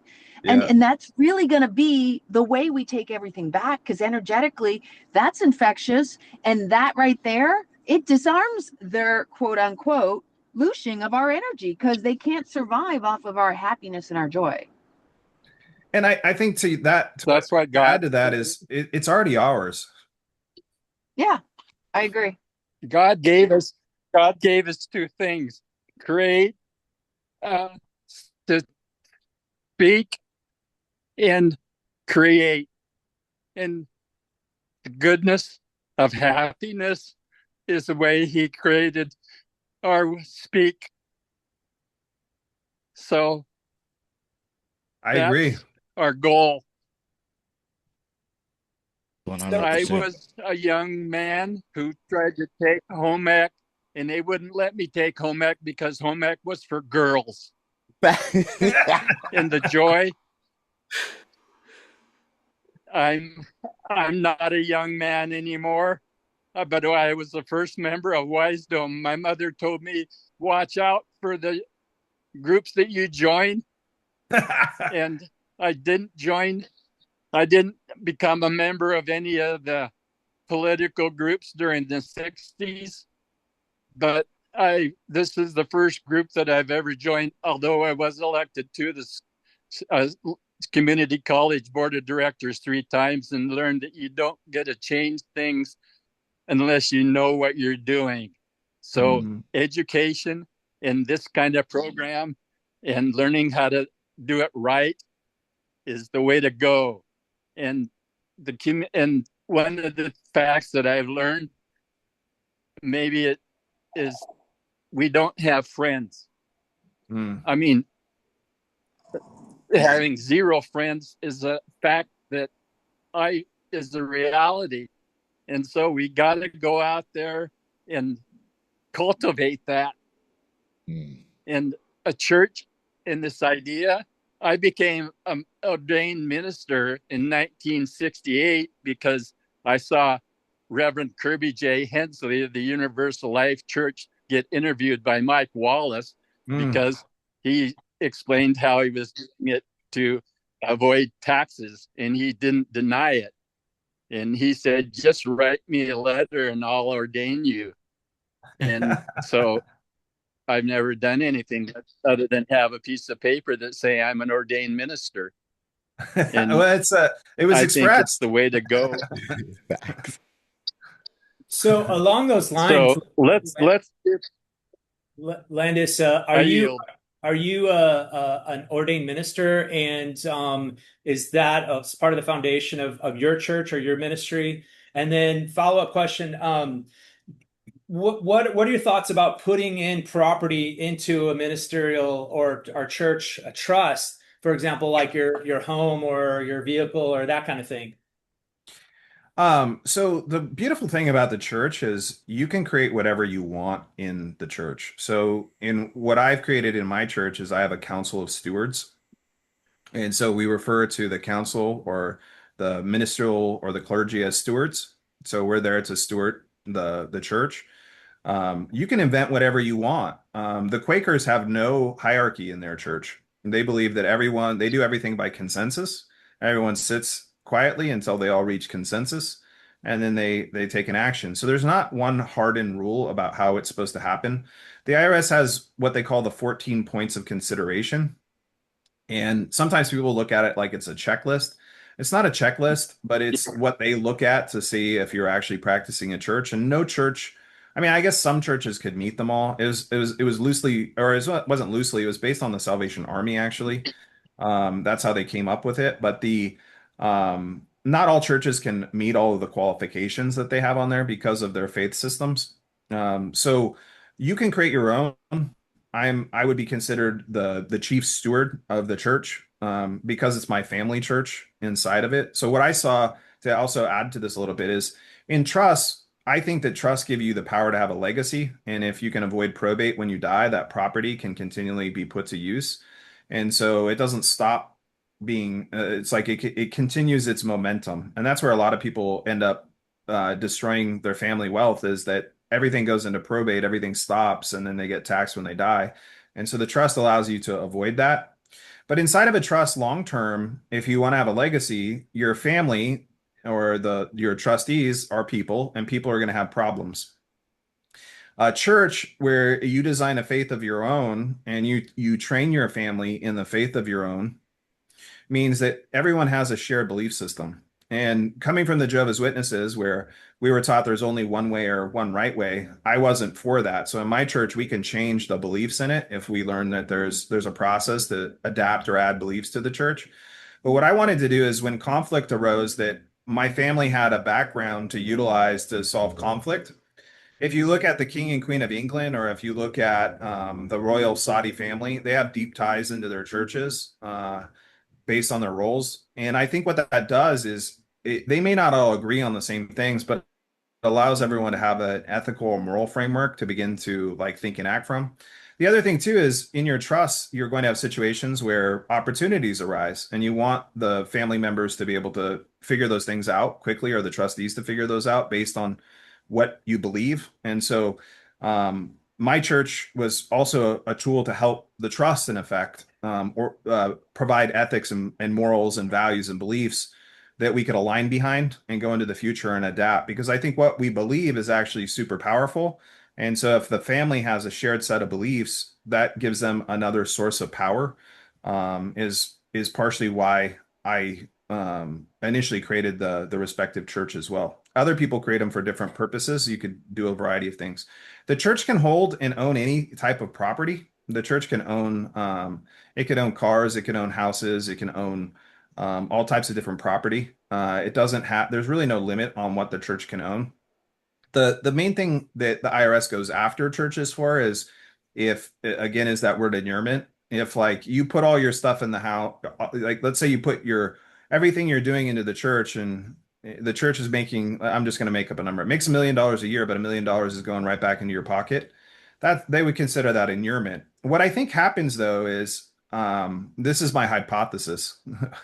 My hypothesis is this is that when we actually know what we believe and we begin to become clear about what we want to create, generally we don't necessarily want to have all of the money come to us anyways. And so I think what people can do is have resolutions in the church and create programs in the church that take care of different needs. So like let's just a general one. Let's say that you decided you wanted to start a community garden and you also wanted to have animals that was like designed to help take care of the community. Well, you could eat that food too. And that isn't inuring you, it's part of the program. And so, like, your need is being met through the church as well. If what you wanted to do is provide affordable housing through the church, and the church started building homes on its land so that people could participate in the ministry more full time, well, you could live in one of those homes as well. You could also create different types of funds, like a benevolence fund. So, if members have needs of different kinds, they could come and ask the church to receive money. And if the community together has say and they trust in the leadership, and the leadership is being honest and honorable, acting in conscience, you also have a mechanism to deal with internal conflict that happens amongst people because people's feelings get hurt. Even the best intentioned people, like, something happens, but the church can resolve those things first. It also means as the community expands, there's also going to be groups of people that like each other more inside of a community. You're around it, you go to a church and there's people you like more or not like more, and people kind of congregate. But it means that everyone can align behind the values, and so they can see past their own self towards a vision. And so I think that that's really important aspect of the church in the long run is having those things, especially for people who are wanting to build like off-grid communities and things like that. Let me And, ask you this, real quick. So, and I got two different things. One is when you spoke about the health aspect, those who are like at the very top, elitists and all those they use homeopathic, right? Yeah. They don't use pharmacology, just to let Yeah. y'all know. They Yeah. use They don't homeopathic, vax their which kids is, either. yeah, yeah, they're homeopathic for real. So I just wanted to, pharmacology is not really where it's at. And then follow up would be not to that, but just different would be what would a what would a church structure look like for Operation Wisedome? Hmm. Uh, well, what you'd start with is like, what are the sincerely held beliefs that Operation Wise Dome has? Okay. I am you, we are us, all a part of the great I am. Okay, and what how do you demonstrate that? Like, how do you go out into the world and share that with? What's the expression of it? The expression is Proselytize. Dude, we proselytize others to be free. yes, and the empowerment of education because knowledge is power. Okay. So what you would start with is writing down your sincerely held beliefs about it. So you go, what do I really believe? And then what you want to do is you want to look at what practices are there, because what you want to start doing is creating your own language for your church. What you don't want to do is be speaking business inside of your church or commerce. And so, like for me, I have a practice. I'll show it to you. Okay. Um, so our religious practice is this. This is a stick of incense. Okay. This is our fundamental religious practice. Mm. Um, it represents our life, Mm. the start of our life, and as it burns, we contemplate how we're going to use the time we have while we're here. And when it ends, it signifies the end of our life. Mm. I burn incense every day. It's a sincerely held belief, and so it was easy to align with my practice. Mm. So the what I look at is I go, okay, with people is like everyone is doing something in their lives. So start like kind of taking an inventory of what you actually do, what you actually believe. And then what you do is you look at the demonstration of it. So if we're all one, we're all part of the great I am, you would turn that into essentially a creed. What are your like sincerely held beliefs that are associated with that? And then you would turn it into different practices of your faith. So like one of ours is do what ought to be done. Um, Instead of waiting for someone to tell you what you should do, is look into the situation and do what ought to be done. The situation that's talking to you or motivating you is the catalyst move. And so I began to break it down, and then what I did is I began to create the sincerely the practices around it, how it shows up. We created a calendar. So one of the things that you need in your the 14 points is to have a calendar or like regularly occurring meetings. So I did that around different like celestial events like the equinox and things like that. I also then created ceremonies like when a new birth happens, when people want to form a union together, when people die. And so as I built all out, I began to build that structure. And then from there, what you do, the substance is like what we're doing right now, is the substance is like you just burnt a stick of incense. You started that. Sean, I just saw just lit a stick of incense. He's doing it too. So what we start doing is demonstrating the practice, and then we start building records that that is happening. And so if we were to be challenged, like the UDV, when they were challenged, they had a whole formal program that showed that they actually teach how to use ayahuasca as part of their spiritual practice. And they had history that showed that it was practiced in a certain way. And so they won their court case. Whereas the gentleman who created Pastafarianism, when he went to court several times, no court would acknowledge his religion because he started it as a joke. He started it as something that's not real. There is no answer to what your religion can be. And this is where I think the opportunity is like there's no like it can't be defined like whatever your sincerely held beliefs are. Right. It just has to have a religious purpose. You want to study the requirements of 501c3 and then look at the 14 points of consideration in the IRS. Okay, so What I C3 rather than C1A. Well, it's both because the 508c1A is a subset of 501c3. Yep. And so a lot of times you'll hear people say sometimes, well, I have a 508c1A. I don't have to do anything with 501c3. And if you want to have a truly private church, the way that you have a truly private church is you don't give people tax deductions for their donations to your church. If you want that to be part of your church, then you would fall under the 508c1A.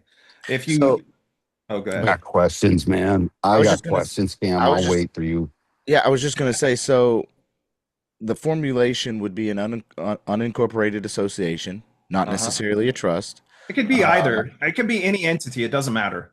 well, I'm just saying it would Yeah. make it easier to adapt beliefs and Yeah. bylaws over time, right? Yeah.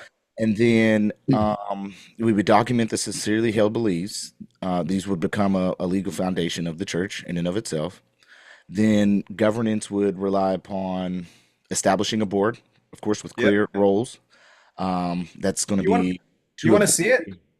Yeah, go ahead. Let's Okay. do it. Can I share? Yeah, I gave eligibility. Okay. Let me pull this up real quick. While you're doing that, I love this, Landis, Cam. I Right was on. wondering if you could comment on why you feel that the non-grantor irrevocable trust is the best process or definition for what you want to accomplish. Um, 1 second. Let me pull this up real quick so that my brain has a hard time doing two things at once. Mine too sometimes. That's actually lucky, dude. You're lucky for that. It's doing a Overloads. lot of things, but it's like, I don't know. I don't feel like I'm 20 anymore. It's so true. As I'm typing, sometimes doing inquiries or working with people, they do. It's like, hold on, let me finish my thought here. Is that So, all right. So your question was about the trust. Ask me again. Was that you, Sean? Yeah, sorry, I had to unmute there. So I was just wondering why you believe that, or in your purposes, why a non-grantor irrevocable trust is what you went with, and what are the functions of that you prefer? Well, in a grantor revocable trust, like if we contrast them, generally those are only there to avoid probate when you die, and the property that's inside them is still seen as your property. So I'm in California, and we can get sued for hurting people's feelings. My barber just told me this story. I don't know the validity of it, but this guy, his friend apparently called this other guy who was a homosexual an FAG, and that guy said that he was so hurt by it that he had to sleep with a prostitute and he got AIDS, and it was his fault for calling him that word that he did all of that and got sick and sued him for $250,000. So, with a non-grantee irrevocable trust, because the property is not yours, if he was to have been sued, he wouldn't own anything. It wouldn't be his property. It would be the trust property.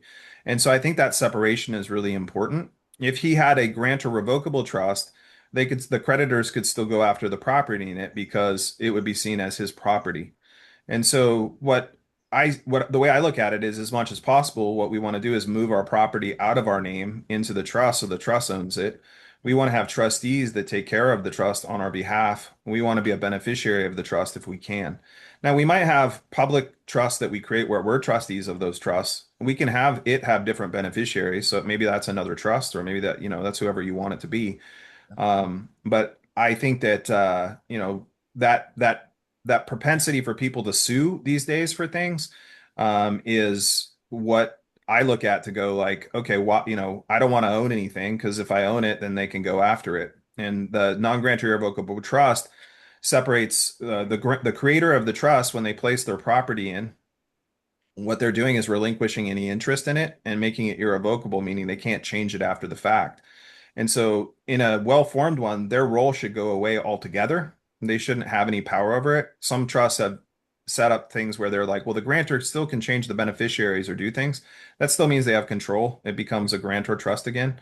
And so that's why I use that trust. Now, I know people use revocable trust for different purposes, and I'm not saying that it's the only trust for the job. Mine was really around the idea of preservation of wealth and legacy. And then I wanted to limit liability inside of it. And so that's why I went more down that path. But I've seen some pretty cool stuff people have done with other types of trusts. But for me, I just don't want to own it anymore. I don't want it to be mine. I don't want to have any of it be controlled by me. So then the classification of non-grantor is that there's essentially no creator of the trust. There's no grantor. There's no what's the other word? Settler. There is a grantor and settler. They just relinquish any control or interest they have in the property once they form the trust. And so they step out. Whereas in a grantor revocable trust, like let's say I created a living trust, and 2 years later I decided I wanted to change it. Well, I could just revoke the trust and change the whole trust. I could take the property back out and do whatever I want with it.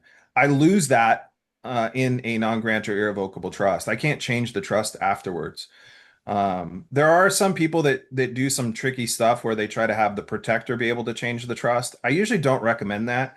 If there was something that fundamentally kept the trust from being able to fulfill on its purpose, the beneficiaries could all unanimously agree that it doesn't, and then it could be changed. But I really like, part of why I took so much time with people when I was taking people through the one-on-one is to like really think through it, because a lot of times people get a document and they don't know like how to think about it. And so I often start with people in the purpose and go like, we have like kind of philosophical conversations. Like, what do you really care about? What's your life all about? What do you want to have happen after your kids die? What do you want your kids to remember you for? What do you believe in? What's your faith? What would you like, what would you hang your cross on? I'll ask them a whole variety of things to get them thinking about like what they really care about, because the purpose is what's going to dictate what the rest of the trust is going to support. And so based on the purpose, we can begin to think through what other powers that we need to have in it. What you hear is like, there's like Josh Nelson always uses the non-grantor, spendthrift, discretionary, complex. He uses all these additional terms. But those are all characteristics that you find in these types of trusts. They're pretty common. They're not special per se. They just all serve a purpose. And then there's more things that you can do as well. I think sometimes when people are looking at trust, they're like thinking at a little bit like buying a car. They're like, does it have a V6? Is it turbo injected? But really it should be more like, what's my purpose? For the sake of what am I creating this? And then what characteristics do I need in order to support that purpose into the future? And then from your trustee powers, what you want to consider is different people do it different ways. I look at it as the trust should be elastic, meaning we don't know what's going to happen in the future exactly. We can't. And ideally, what happens is the trust exists while we're not here. And we don't know exactly what the trustees of the future are going to face. So I try to base things on principles and then make the powers elastic enough so that they could adapt into future situations that we also may not know. Um, And maybe you're going to cover that when you show us this document, but do you have other structures that are within your trusts that have that elasticity? Well, That it's about declaring the trustee powers, like what can or cannot do. Like sometimes like people will have like a family property and they're like, you know what? I never want this to be sold. This is the safe place that my family can come for time eternity, and this property can never be sold. And so it can't. But the trustees may have the power to sell and buy property. They may have the power to buy stock. They may have the power to be able to, um, do anything under the sun, handle hazardous materials. I mean, literally, like we can declare whatever we want their powers to be, or we could limit the powers that they have inside of it. And so, what I look at again is I go back to the purpose, and then I go, okay, in order to fulfill on this, like you want to have a multi-generational family, well, like then you should probably have the ability for the trustees to be able to start or fund businesses, to be able to make investments into things. And so as we balance those two things, it really opens up the conversation of what to create. And so when I first got into this, I'm showing you software now. I thought that I was going to be able to turn this into a piece of software for trust and just be like, here's the answer. And then I started working with people on their trust, and I realized how different everybody is. And Yeah, like some people have like really amazing families where they love each other and they work together, and it's like I'm super envious because like I don't get along with my direct family that well, other than my immediate family. And then some people have situations more like mine where like I would never have my sister be a trustee for me. She's super intelligent. She's super great. She's also super Jehovah's Witness. And so, I love her. She's a good person, but she's not the right person for the situations I need. And so we all come with whatever we came with. And so we have to sort of design around that to make sure that things get taken care of. for sure. All right. Can I start asking a couple questions, Cam? Yeah. Yeah. And Landis, how are you, bro? I found Good. How are you you? about 2 years ago, I guess. I just saw you crop up. I'm like, look at that friendly face, man. And I started listening to you, and I'm like, oh, this cat's on to something. Yep. Anyway, it was only ever the shorts, so I'm gonna try and find your website. I got on late here to try and. I'll throw it in the chat again as well. Thank you, thank you. I woke up late and forgot. Anyway, so I don't trust anyone to be a trustee. I don't need you to tell me who your trustee is, but can you let me know? Are you a trustee in your thing, or are you a beneficiary in your thing? Because apparently you cannot be both. Yeah, so if you're both trustee and beneficiary, that's no different than you still owning the property because you have both control as a trustee and Right. you benefit. No, And that part's so, obvious. Yeah. yep, yep. So So this is you this is one of yourself, what are you to your trust? If you can say, maybe your trust precludes you from saying, I don't know. I can't talk about my trust. Okay, that's what I It's not thought. my See, it's all not you even guys do the same thing, and I it's never not get a my good answer trust. to this. It's its own trust. The This is a challenge. This is like a real challenge. And this is partially why what I hope to build out of Elodia is that so there's a few things that happens. One is sometimes people pick trustees and they're their friends and they're like great friends, but they're not good trustees. It doesn't mean they did anything criminal. They're just better to go play a game of basketball with or grab a beer. Like it's not they're not necessarily the people that can handle what needs to get handled. There is a role in the trust called a protector. The protector can remove a trustee for cause. So if the trustee's not performing or does something that goes against the charter, they could be removed. And so that gives you that protector is also supposed to be independent. They shouldn't be a family member. They should be someone who's unbiased, who can look into the situation and remove someone. So if So it can't be a beneficiary, can't be a protector. no, Nope, because they're no. biased. So the beneficiaries call upon the protector for help, and the protector is never involved in the ongoing management of the trust. And Perfect. so they're able to look in and say, "Hey, what's going on here? Johnny told me that you wouldn't give them $1 million to buy a Lamborghini. And they're like, yeah, we did tell them that, but we told them we'd give them 100,000 to buy a Corvette. And now the protector goes, well, Johnny, there wasn't $1 million to buy a Lamborghini, but there was enough to buy a Corvette. So I'm not going to remove the trustee for cause because it's not really cause. You just ask for something the trust can't bear. But there could be situations where a trustee is like, hey, I'm going to use some of this money to go to Las Vegas. And now the trustee needs to be removed for cause in order to do that. The most common thing, I haven't seen any trustees do anything criminal. The main thing that I've seen is people are unresponsive. They just get busy with their own life and they can't handle the role of being a trustee. Um, and so, but a So lot of this times, is a dilemma. This is the dilemma because I haven't done anything yet because I don't know who to name as a trustee. And then when you listen to a lot of cats out there that say, no, you be the trustee because that way you control everything. And I'm like, wait a second, if I'm the yeah. trustee, then I'm responsible in a ton of ways and the court can haul me in for something. And I'm just not sure, although it does seem to make sense. So that's, I don't know if you have any more to speak on this issue. So I'll Well, get it's on to my next like question. the most amazing thing would be is to be your own trustee, be your own beneficiary, and have never be able to get charged for anything. And like, it's kind of, at least in my opinion, a little bit of a pipe dream. The trust structure is really there to separate the legal and equitable title. And if you have control over the property and you're benefiting from it, then there can be an issue there. You could have a situation where you're a trustee of a trust and you have another trust as a beneficiary and property is given to the trustees of that trust and then distributed to beneficiaries. But you really don't want to be, at least in my opinion, you don't want to be in control of that property. You want to benefit from it. A trust Well, could then hire what the you. hell? A I'm trust going could to hire give. you to be a manager or have some sort of function within it in order to run it. But this Yeah, what but you're touching on. Wait, their name has ownership at that point. They have legal ownership. They can do anything with it. You're well, giving your shit to them, and essentially. this comes to like a place. This is kind of maybe at least a spiritual view of mine is like whose is it anyways? Like if you like I'm in this room and I have paint and I have art supplies and I'm on a computer, doesn't mean they're mine, but no one comes down here and takes them from me. I've got a little extra weight on my gut and there's plenty of food, but it doesn't mean that I had to buy it or it's mine, but I might get to enjoy it.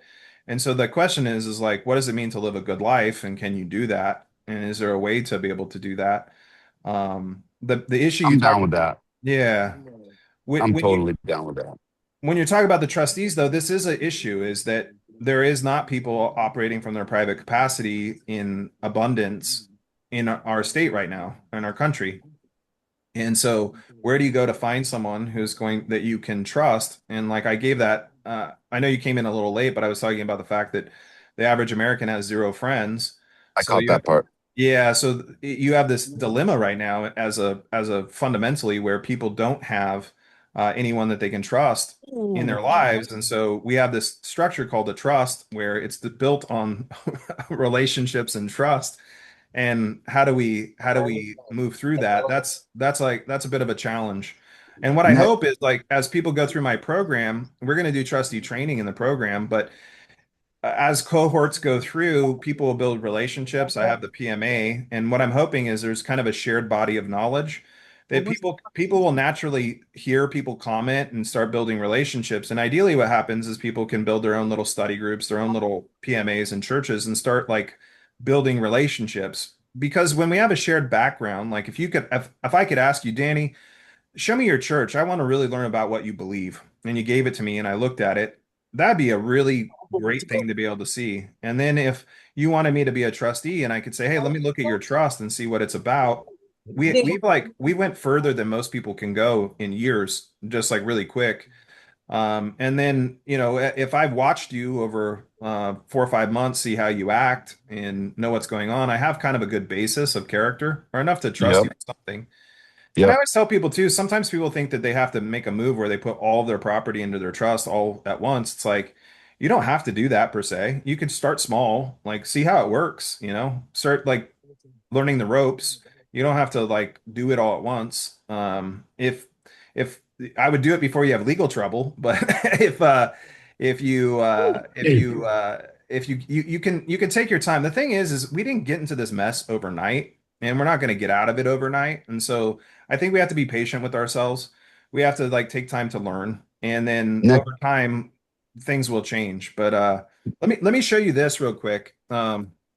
So okay, because I have two more things, but I'll okay, wait I'm going to to. show this. I'm going to show this, and then feel free to ask.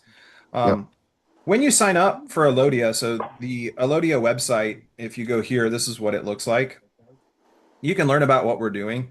The vision that I have ultimately is that I want to flip this model on its head. And so I eventually want to get to the point where companies like Slack, a lot of people don't realize this. Slack does $4.2 billion a year.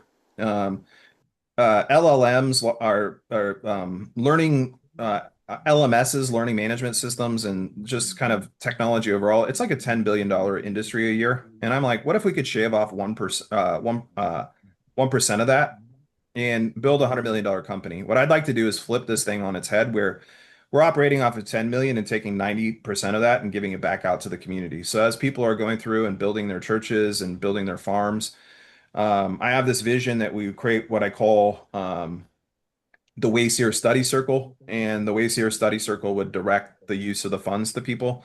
I don't have it completely figured out yet, but I think like we can actually build something that helps people. I saw the Quakers were successful at doing this, and I was like, we can build a tool that actually profits the people, which I think instead of having the shareholders earn everything, why not have it go out and everyone can be taken care of? But initially, if you go here and you click generate documents for free, it'll take you through the sign up process. You can use your name and email. You don't have to use Gmail to log in. I did that on purpose. So if you want to protect your privacy, you don't have to go through that process in order to do that. But I'm going to go ahead and sign in.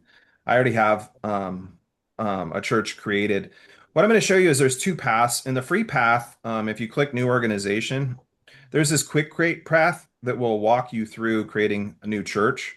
And it's basically essentially 3 steps. And it's going to ask you some basic questions in order to generate that. And that export is a really good export. Like you can use that as a basis to customize while you're going through. You're going to need to customize it a bit because there's a lot of things you have to consider. There's also a tool that I've created, which is this begin formation path. And this is part of what we go through in the class. After you've begun to think about your sincerely held beliefs, and we start talking about the different clauses that show up inside of the articles, this becomes a much more powerful tool to use inside of the process. So, in the Creator's Way, this is my church. That's what it's called, the Creator's Way. I haven't, we're not, I'm using, it's set up in the system and it has my information in it. So I'm going to show it to you. Right now, these are our articles of practice. So you can see we, the founding members, the founding and continuing members of the Creative Way, gather in covenantal communion as a contemporary religious community rooted in the conviction that creative expression is sacred practice and the divine creative force invites human participation in ongoing creation. This would be mankind. I'm playing with the AI in this right now, importing my actual church. I give access to my actual church to people. We read through it so they can kind of see what I was up to, what I was thinking. But what I want you to see is this builder tool. So this builder tool, what I've done is there's all the sections of the church. And what you can do is you can start taking your faith and the highlights of the things that you're thinking, and you can paste it into this tool. So part of why this changed from the last time is I can improve my answers. So if I had a basic answer, like I said, hey, I believe that we are all one, and I want the AI to help me, I hit this button and it will actually improve it. So you can see it like changed it a bit. It got a little bit longer inside of this. A lot of Nice. this allows you to generate your document, but I take you through a scoring piece first. There's a foundation, asks you some questions. These questions, if I retake it, what it does is it gives the AI the information to know how public or private I want to be with my church. And so you start asking these questions going through, and what that's doing is giving the AI context for kind of what to generate for you as you go forward in the respective process. So it says, I'm strongly private here. It's not here to tell you which way you should go. Some people, it makes sense for them to do a public church based on what they want to do. I continue the workbook and it has all of the sections. So I have them filled out now inside of this. When I'm done, what I'll do is I'll hit there's a final button, but I'm gonna just hit the preview my declaration. And it shows me my whole church.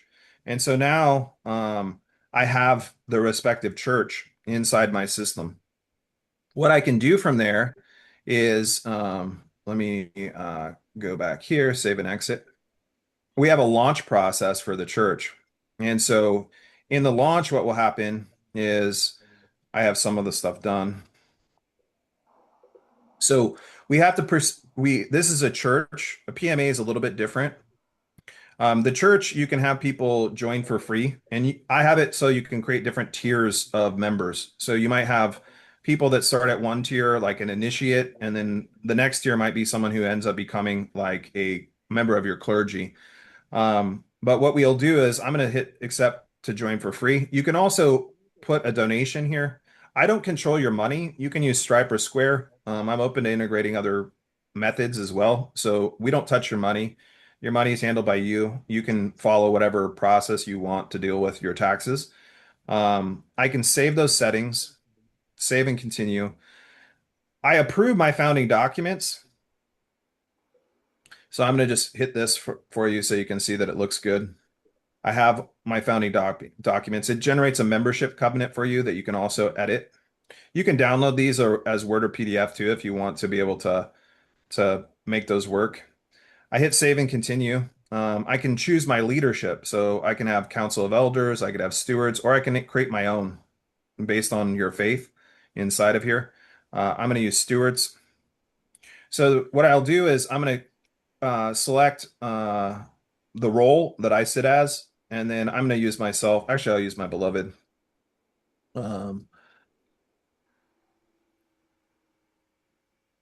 Oops. This is awesome, by the way, just letting you know. Thanks. So she's the Next, co-chair. while you're doing that, let me throw in the next thing. A private trust, I don't understand why someone would choose 503C, elemental P, anything. Why not simply state it for the record inside your documents? And if someone ever has to ask a question, that's when those documents are produced. You got it. Okay. I mean, So- that's really the thing is like a lot of times people could do most of the things they want to do with the trust. And because the trust can contract. And so like and it's like if you and I wanted to contract together, don't need a church to do that. What we need Nope. is a contract. And so then the question is, do we contract as men or do we contract using trust? And so we could just use our trust to contract with each other instead of using our social security numbers, if you will. So that's where I think like the trust in a lot of cases, and it's partially why I didn't get into this as much as I have now, because I started to see a bigger purpose. The bigger purpose I see is touching on we don't have trustees, we don't have the ability to work together, we don't have the ability to expand rapidly. And what we need is we need these little micro communities to expand, share resources, and grow, and be able to like actually provide resources for each other so we can have better lives. And so the my sort of vision expanded into what I was doing with it. But in most cases, like people get really sophisticated and they're like, I want to have a church, a PMA, and all this stuff. And I'm like, why not just have a trust? Like, like I don't know, like having more paperwork means more complication. So like why not just keep it simple if you can? And when it warrants more complication, then bring in more complexity, but not until then. What this does is it's creating a founding meeting minutes, and I'm essentially signing it digitally and it's sending it out. And essentially it's launching this now. So you just witnessed the launch of my church. This will actually be the church, so it's recorded. And it sent out that recording to or the approval also to the other board member who's my beloved. And so I've already launched the church on paper, but this is the digital piece. Doesn't that leave you open? I mean, I hate the complexity of this. I'm about to bring some in. Doesn't that leave you open? You just use the internet to travel across state lines on something that could be considered a commercial in some kind of way. I mean, Oh, why not just keep it all on What does paper? his trust say about it? Well, this church is its own entity, so Yeah. it's a 508c1a. Yeah, and And Oh, just like Ken say, what does his trust say about it? right, Also, we're right. not in Thanks, Ken. commerce. We're not exchanging any goods or services Exactly. presently. Copy Landis, that. do you share this in your group in your allodial? Do you share these documents that you're sharing with us now? yeah, so in Elodia, you see I have a ton of organizations. You wouldn't see all these. These are all my testing ones. But Elodia, we have 74 people that have signed up in the PMA. But inside of it, let me let's see if I can get there without showing you everything. In our you have the ability to build like courses inside of it. And so right now I have these 4 courses that are inside of it. I'll just preview the portal so you can kind of get a quick sense of it. So this is the portal that you can have, and then our courses are here. And what I do is I record the meetings like we're recording now. And then what I have is handouts and different homework. So that tool I just showed you, that church builder tool, they're in class 3. What we have is this workbook template. So if you prefer to do this on like think through it and do it on not in the tool, it's harder to use the tool. You can upload this template doc to the system, and the system will extract all your answers to build your church there so that it can be pulled in. Or at the end, you might decide that you're like, the Landis, really cool tool, too complicated for me, or I just don't have this need yet. You can still use your church template. You can download it. You can run everything on paper. The basic generation, I'll show you that with you just so you can see. The basic generations that happen, like this is a church of testing. Under agreements, we have the agreements. This is kind of a standard agreement. These articles of practice constitute the operating practice of Church of Testing, a faith community gathered by mutual consent of its founding members. The church operates by the maxims of equity in its temporal affairs and according to the convictions of its traditions and its spiritual ones. The church exists by right of free religious exercise and free association outside the purview of public commerce, except by the explicit consent of its members. And so this is a great articles of practice. It's not like specific enough, like based on your sincerely held beliefs. And that wasn't something I could easily build an AI tool to figure that out. That's the conscience. That's the part we have to bring. But people can take this, customize it, do whatever they want. They can re-add it to the system and save it, and then or download it and start building from there. And that's free for everybody. It's like that's kind of my gift to everybody is like I want to see more churches created. I want to see more PMAs created. And so anyone can join, generate this document for free, and then download it and use it and never come back. The world's still a better place. So yeah. Next question. Can the land, the Church of God's green earth, the Church of God's green earth, can the earth in that moment that gives us our abundance, and we would all partly worship by laboring on the land, and we give our loves to our hands to the land, and we come and we talk about it, and then that is our church. Can the land be the beneficiary? Well, if It's if not you're alive. It's not alive, yeah. and it's also not a legal entity for the government. So This is one where it's like some people have asked me this in different ways, and I don't have an exact answer for this, but law gets created by man. And so if we're creating an entity, the laws apply to man. Now, as man, I believe we're the stewards over the earth, and so we're yeah, supposed to take care of it. And so that makes I us would a say, trustee of mhm. it, right?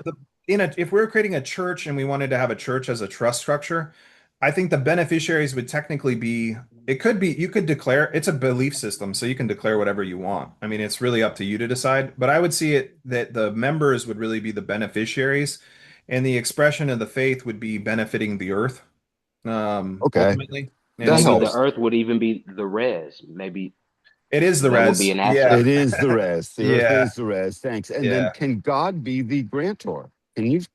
can God be the grantor? God doesn't, no one can get God to come and testify, you Can know? you get God to come down and sign your paperwork?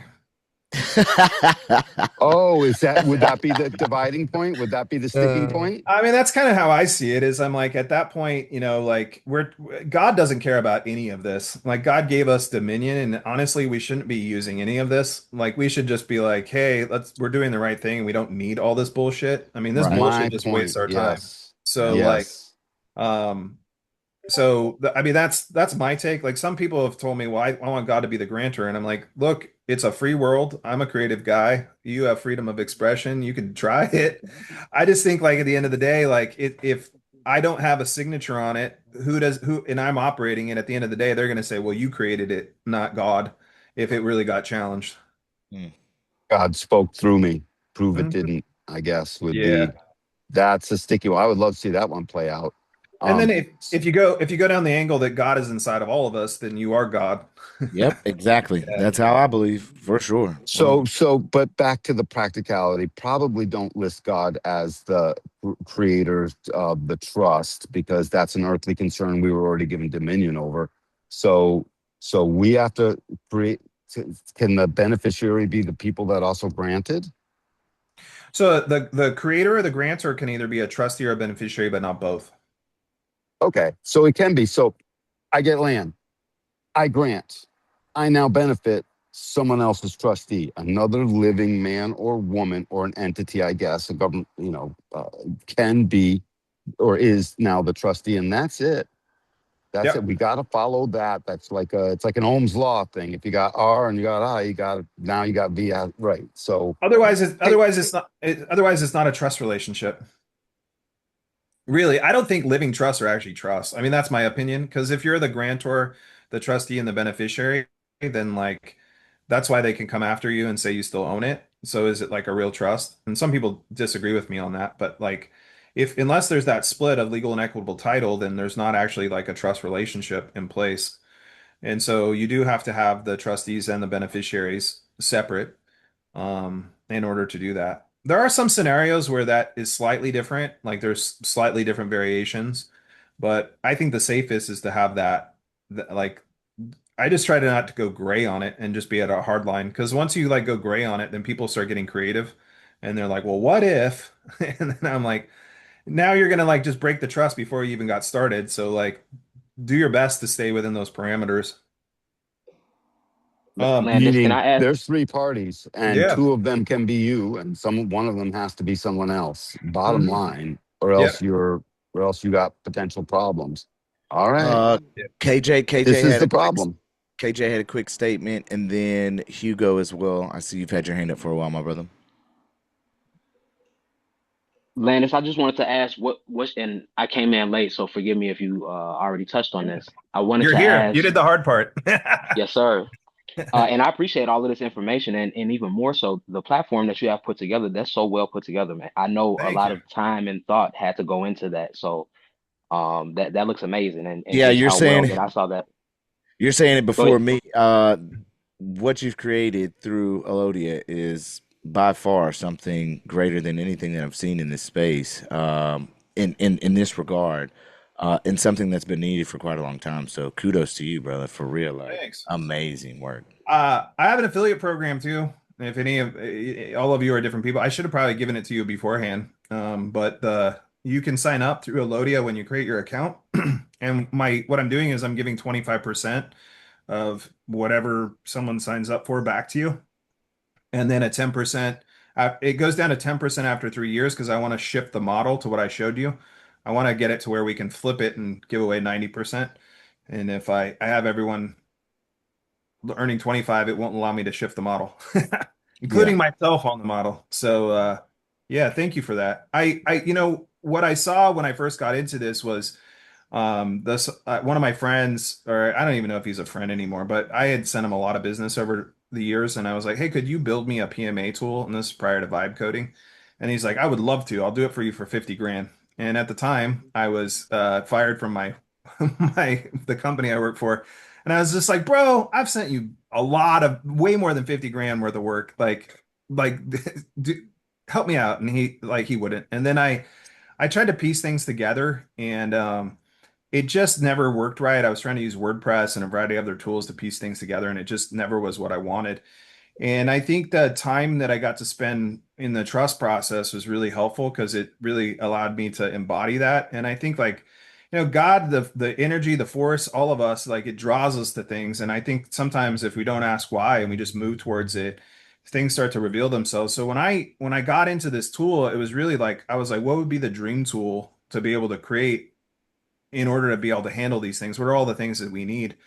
And right now, one of the things that's really cool is like people are asking me for different types of features and things, and I can build those like really quickly. And eventually, I want to have a group of people that manages the process of that. But like we built this advisor tool, and you can essentially like ask it questions, and it will tell you how to structure your church or your PMA. And I was like, it saves you a massive amount of time to be able to like get an idea before you start building your thing. And then like that tool that I just showed you, once you do a couple classes and you're like, oh, okay, I have an idea to express it is faster than ever. And I started to realize today, I don't think the documents are as valuable as they once were. I think that was the gating, myself included. And it's like I would teach people one by one.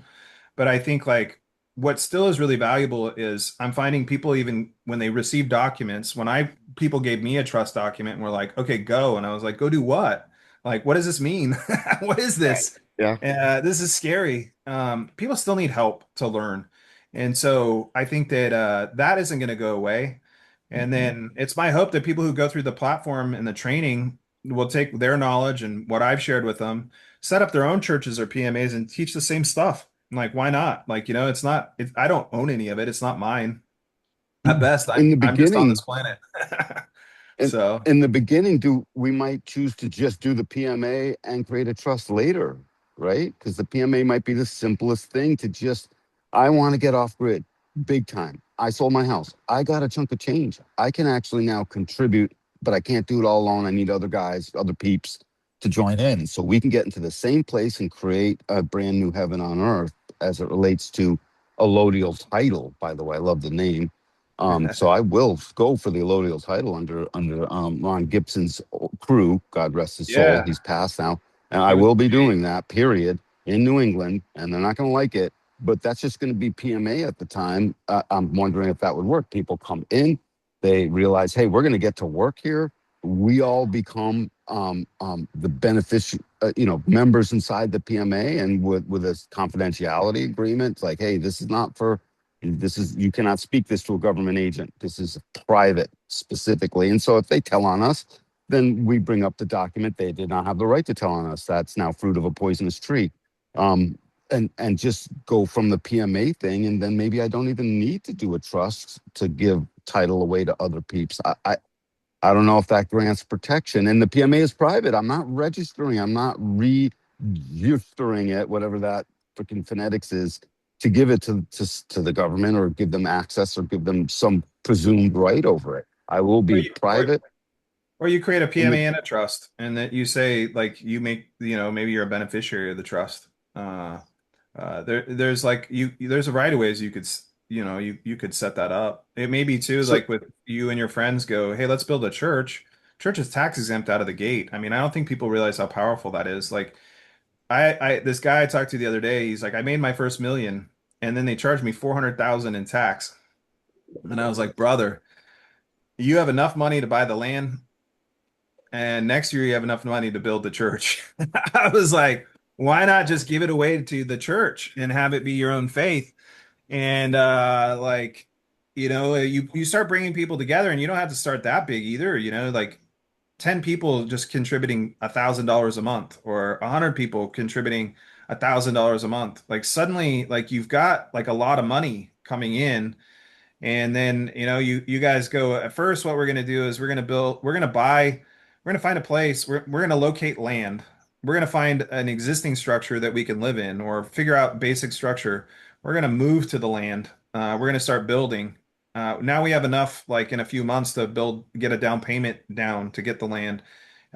You start looking at some of these techniques of building homes with using dirt block or some of these more eco-friendly things, and you start damn realizing, straight, dude. It's called yeah, Earth Risen Up, man. That's what I call it. Earth yeah, Risen Up. It is as natural. That's what we're gonna do. Stuff You like said that. You say earth Yeah. block too, because it's very interesting you say that because my whole thing for quite a long time now has been you the term is earth rammed, right? Uh-huh. I've Yeah. been Yeah. utilizing earth rammed homes as a new standard here in America rather than what we've been building as far as traditional, There's right? Adobe, there's Cobb, there's all of it, Cam. It's so Yeah. good. Yeah. Yeah, that you look around and you learn that the wood industry ended up helping build the industry code so that everyone had to build out of wood because it made them Yep. rich. But Yep. we're all standing on dirt. You're like, man, it's like so obvious. Yeah. Yeah. The biggest, bro. Like that's been one of Yeah. my biggest things. KJ, I saw you. I'm sorry that I Yeah. interrupted. Go ahead, brother. No, Sorry. we good. We good because this is all great conversation, man. And you already know I love this, all of this type of talk.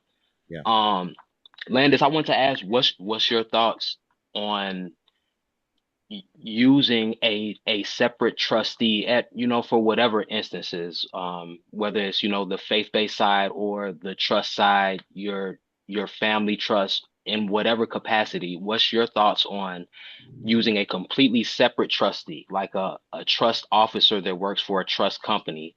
So maybe in the case of like a land trust versus using trustees, people that you know personally that you know will get the job done. Um, like I from the private side, like I wouldn't want a bar attorney being my trustee because that, would bring us back into Absolutely. that whole side. Yeah. But Yep.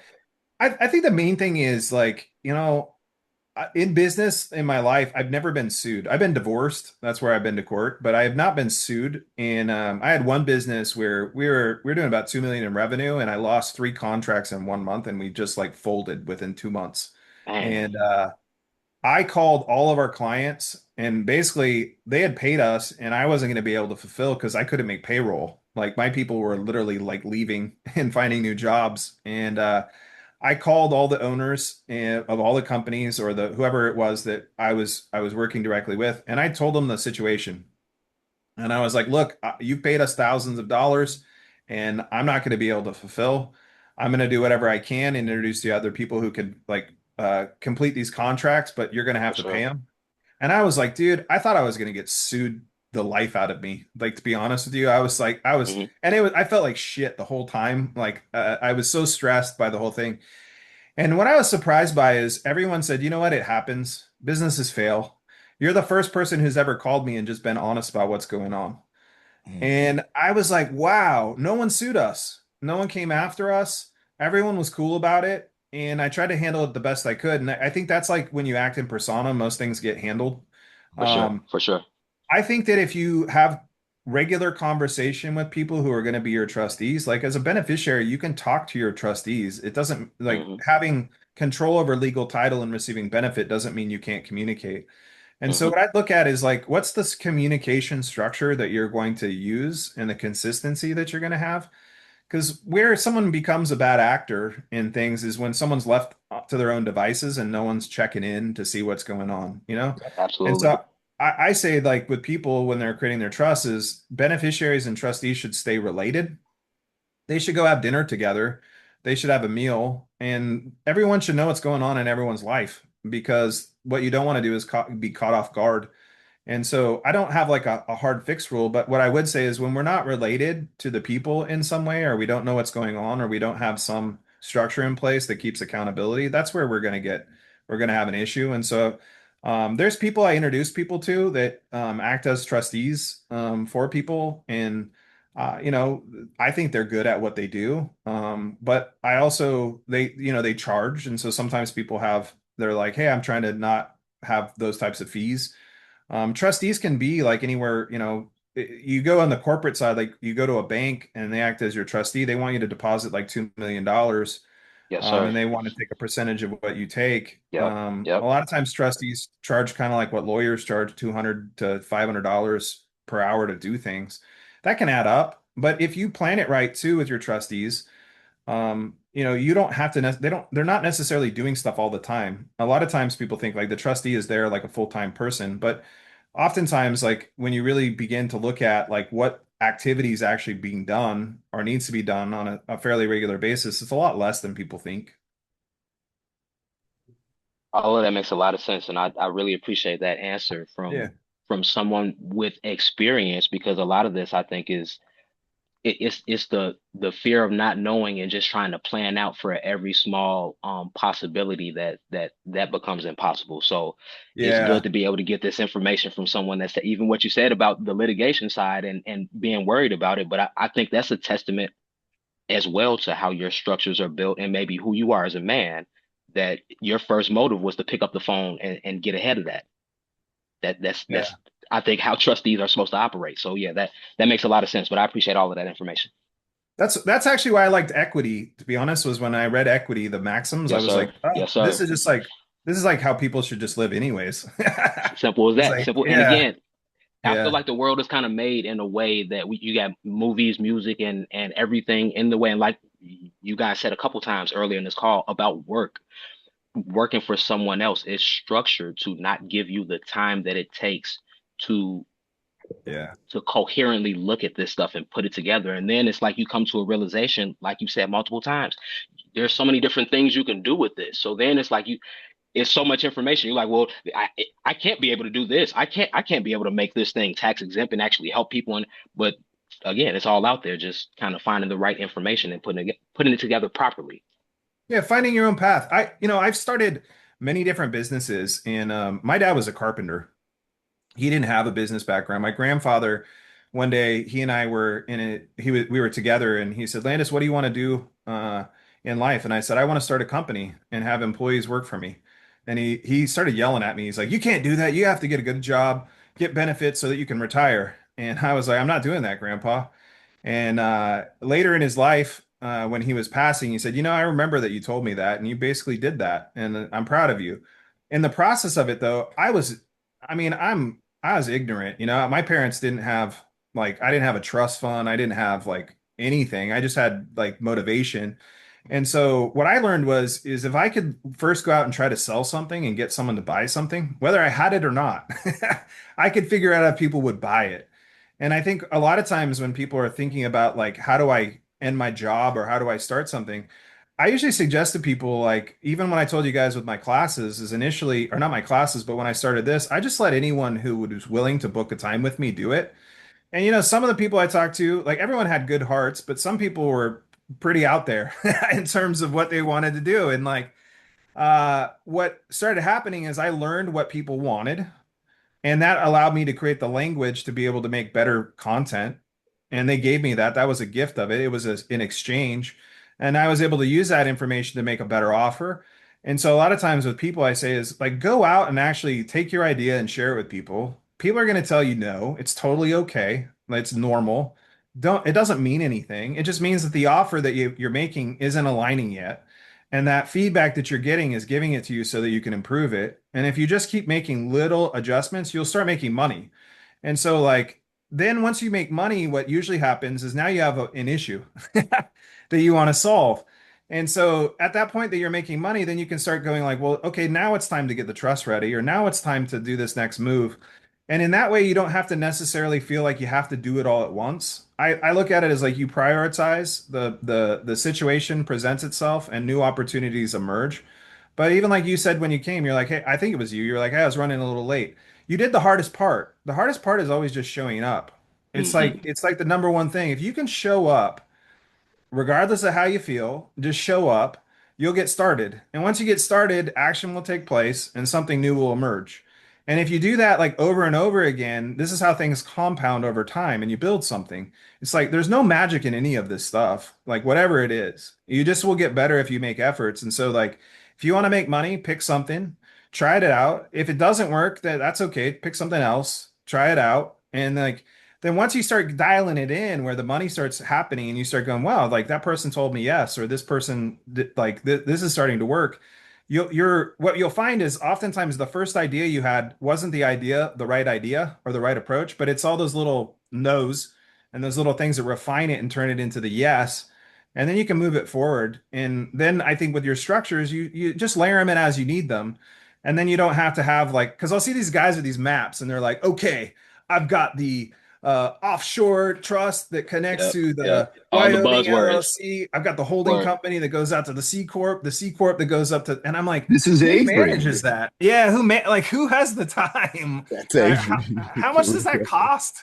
How many accountants do you have?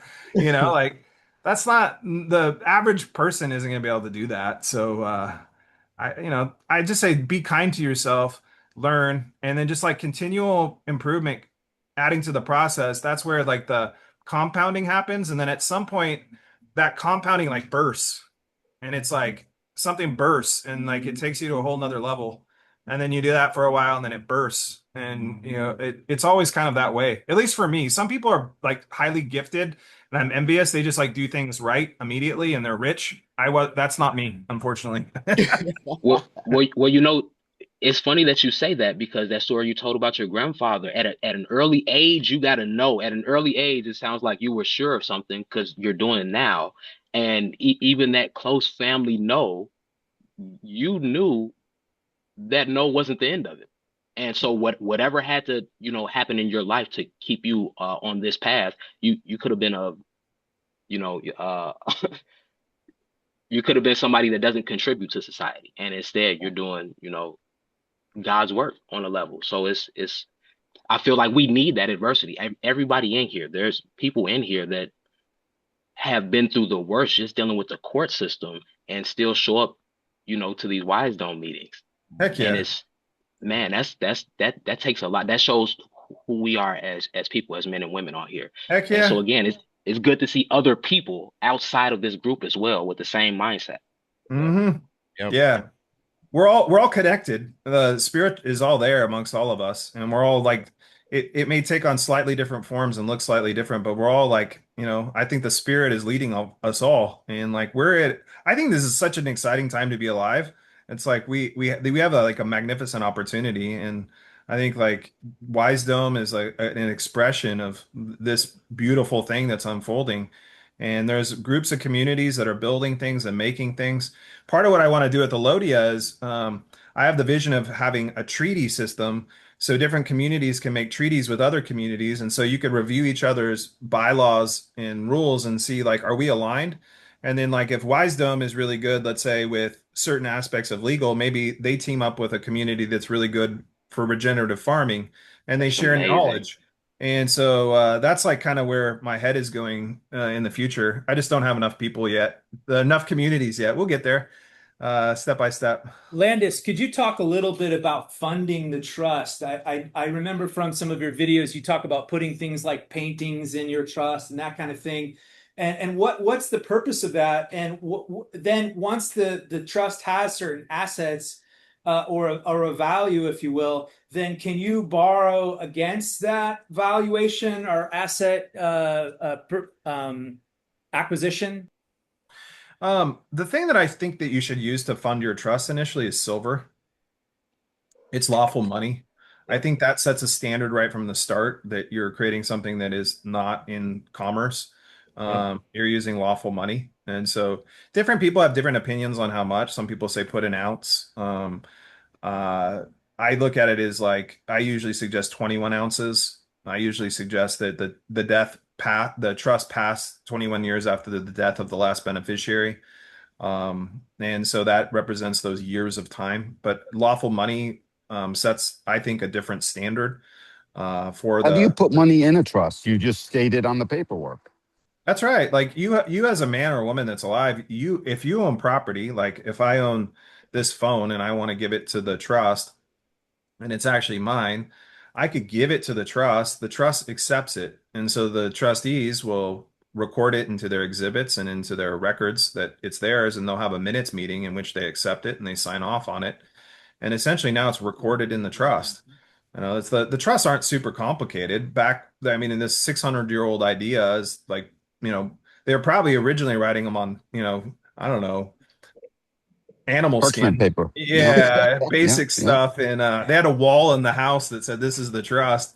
The so the basics of it are very simple. One of the interesting things is once you understand the basics of it, though, you start seeing things a little bit differently. Like in your trust, you're going to have records of your property, and you're also going to have exhibits.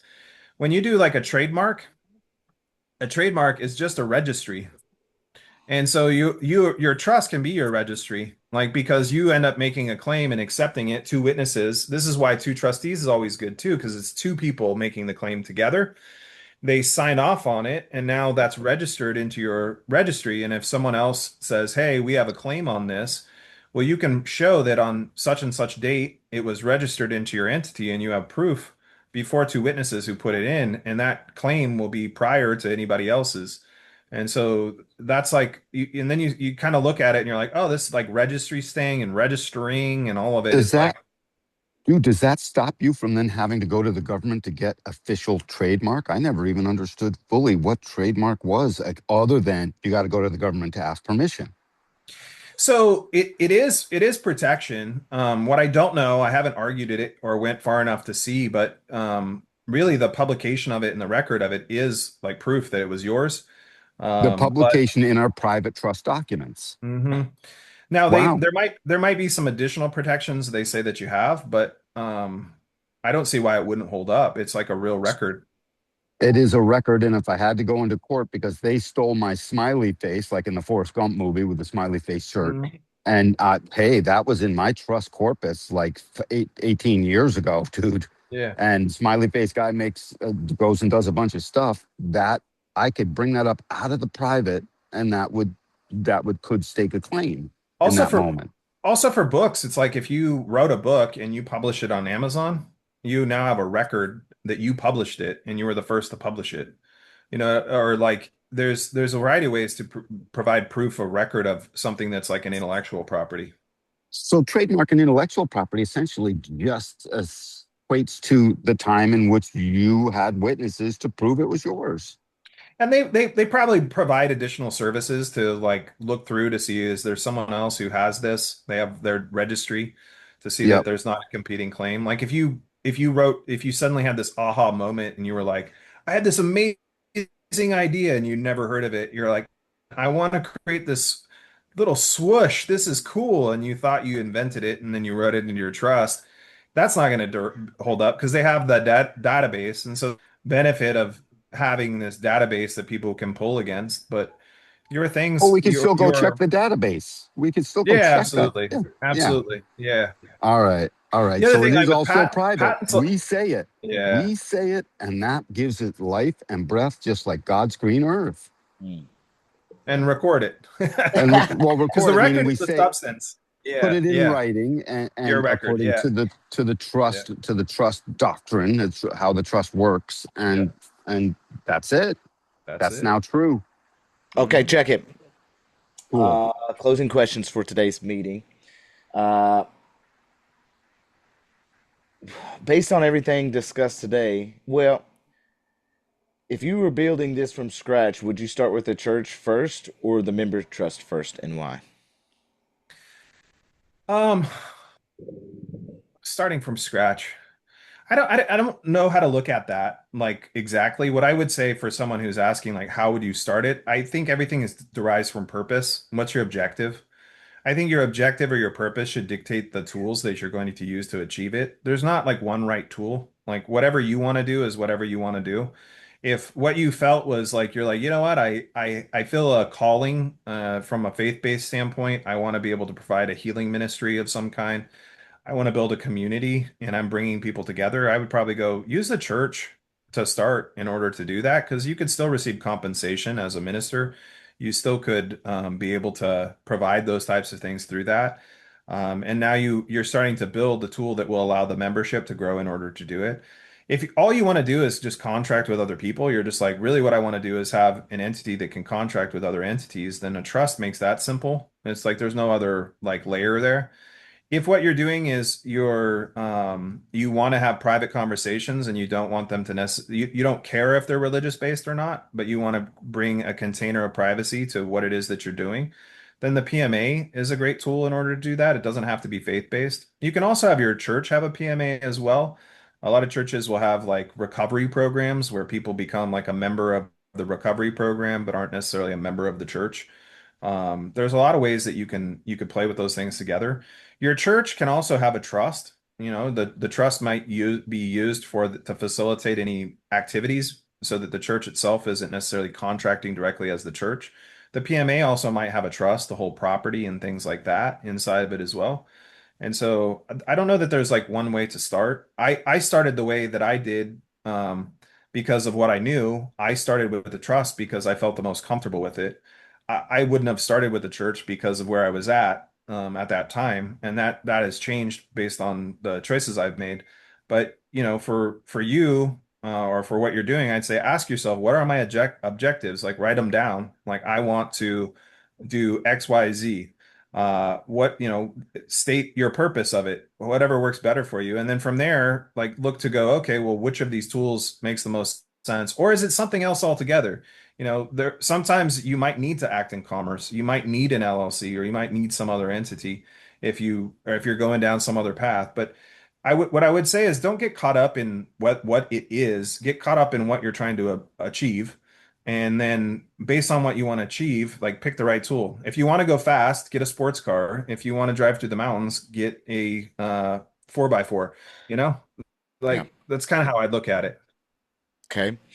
What's one emerging trend or regulatory change you're seeing right now that most people forming churches or private member associations are completely unprepared for?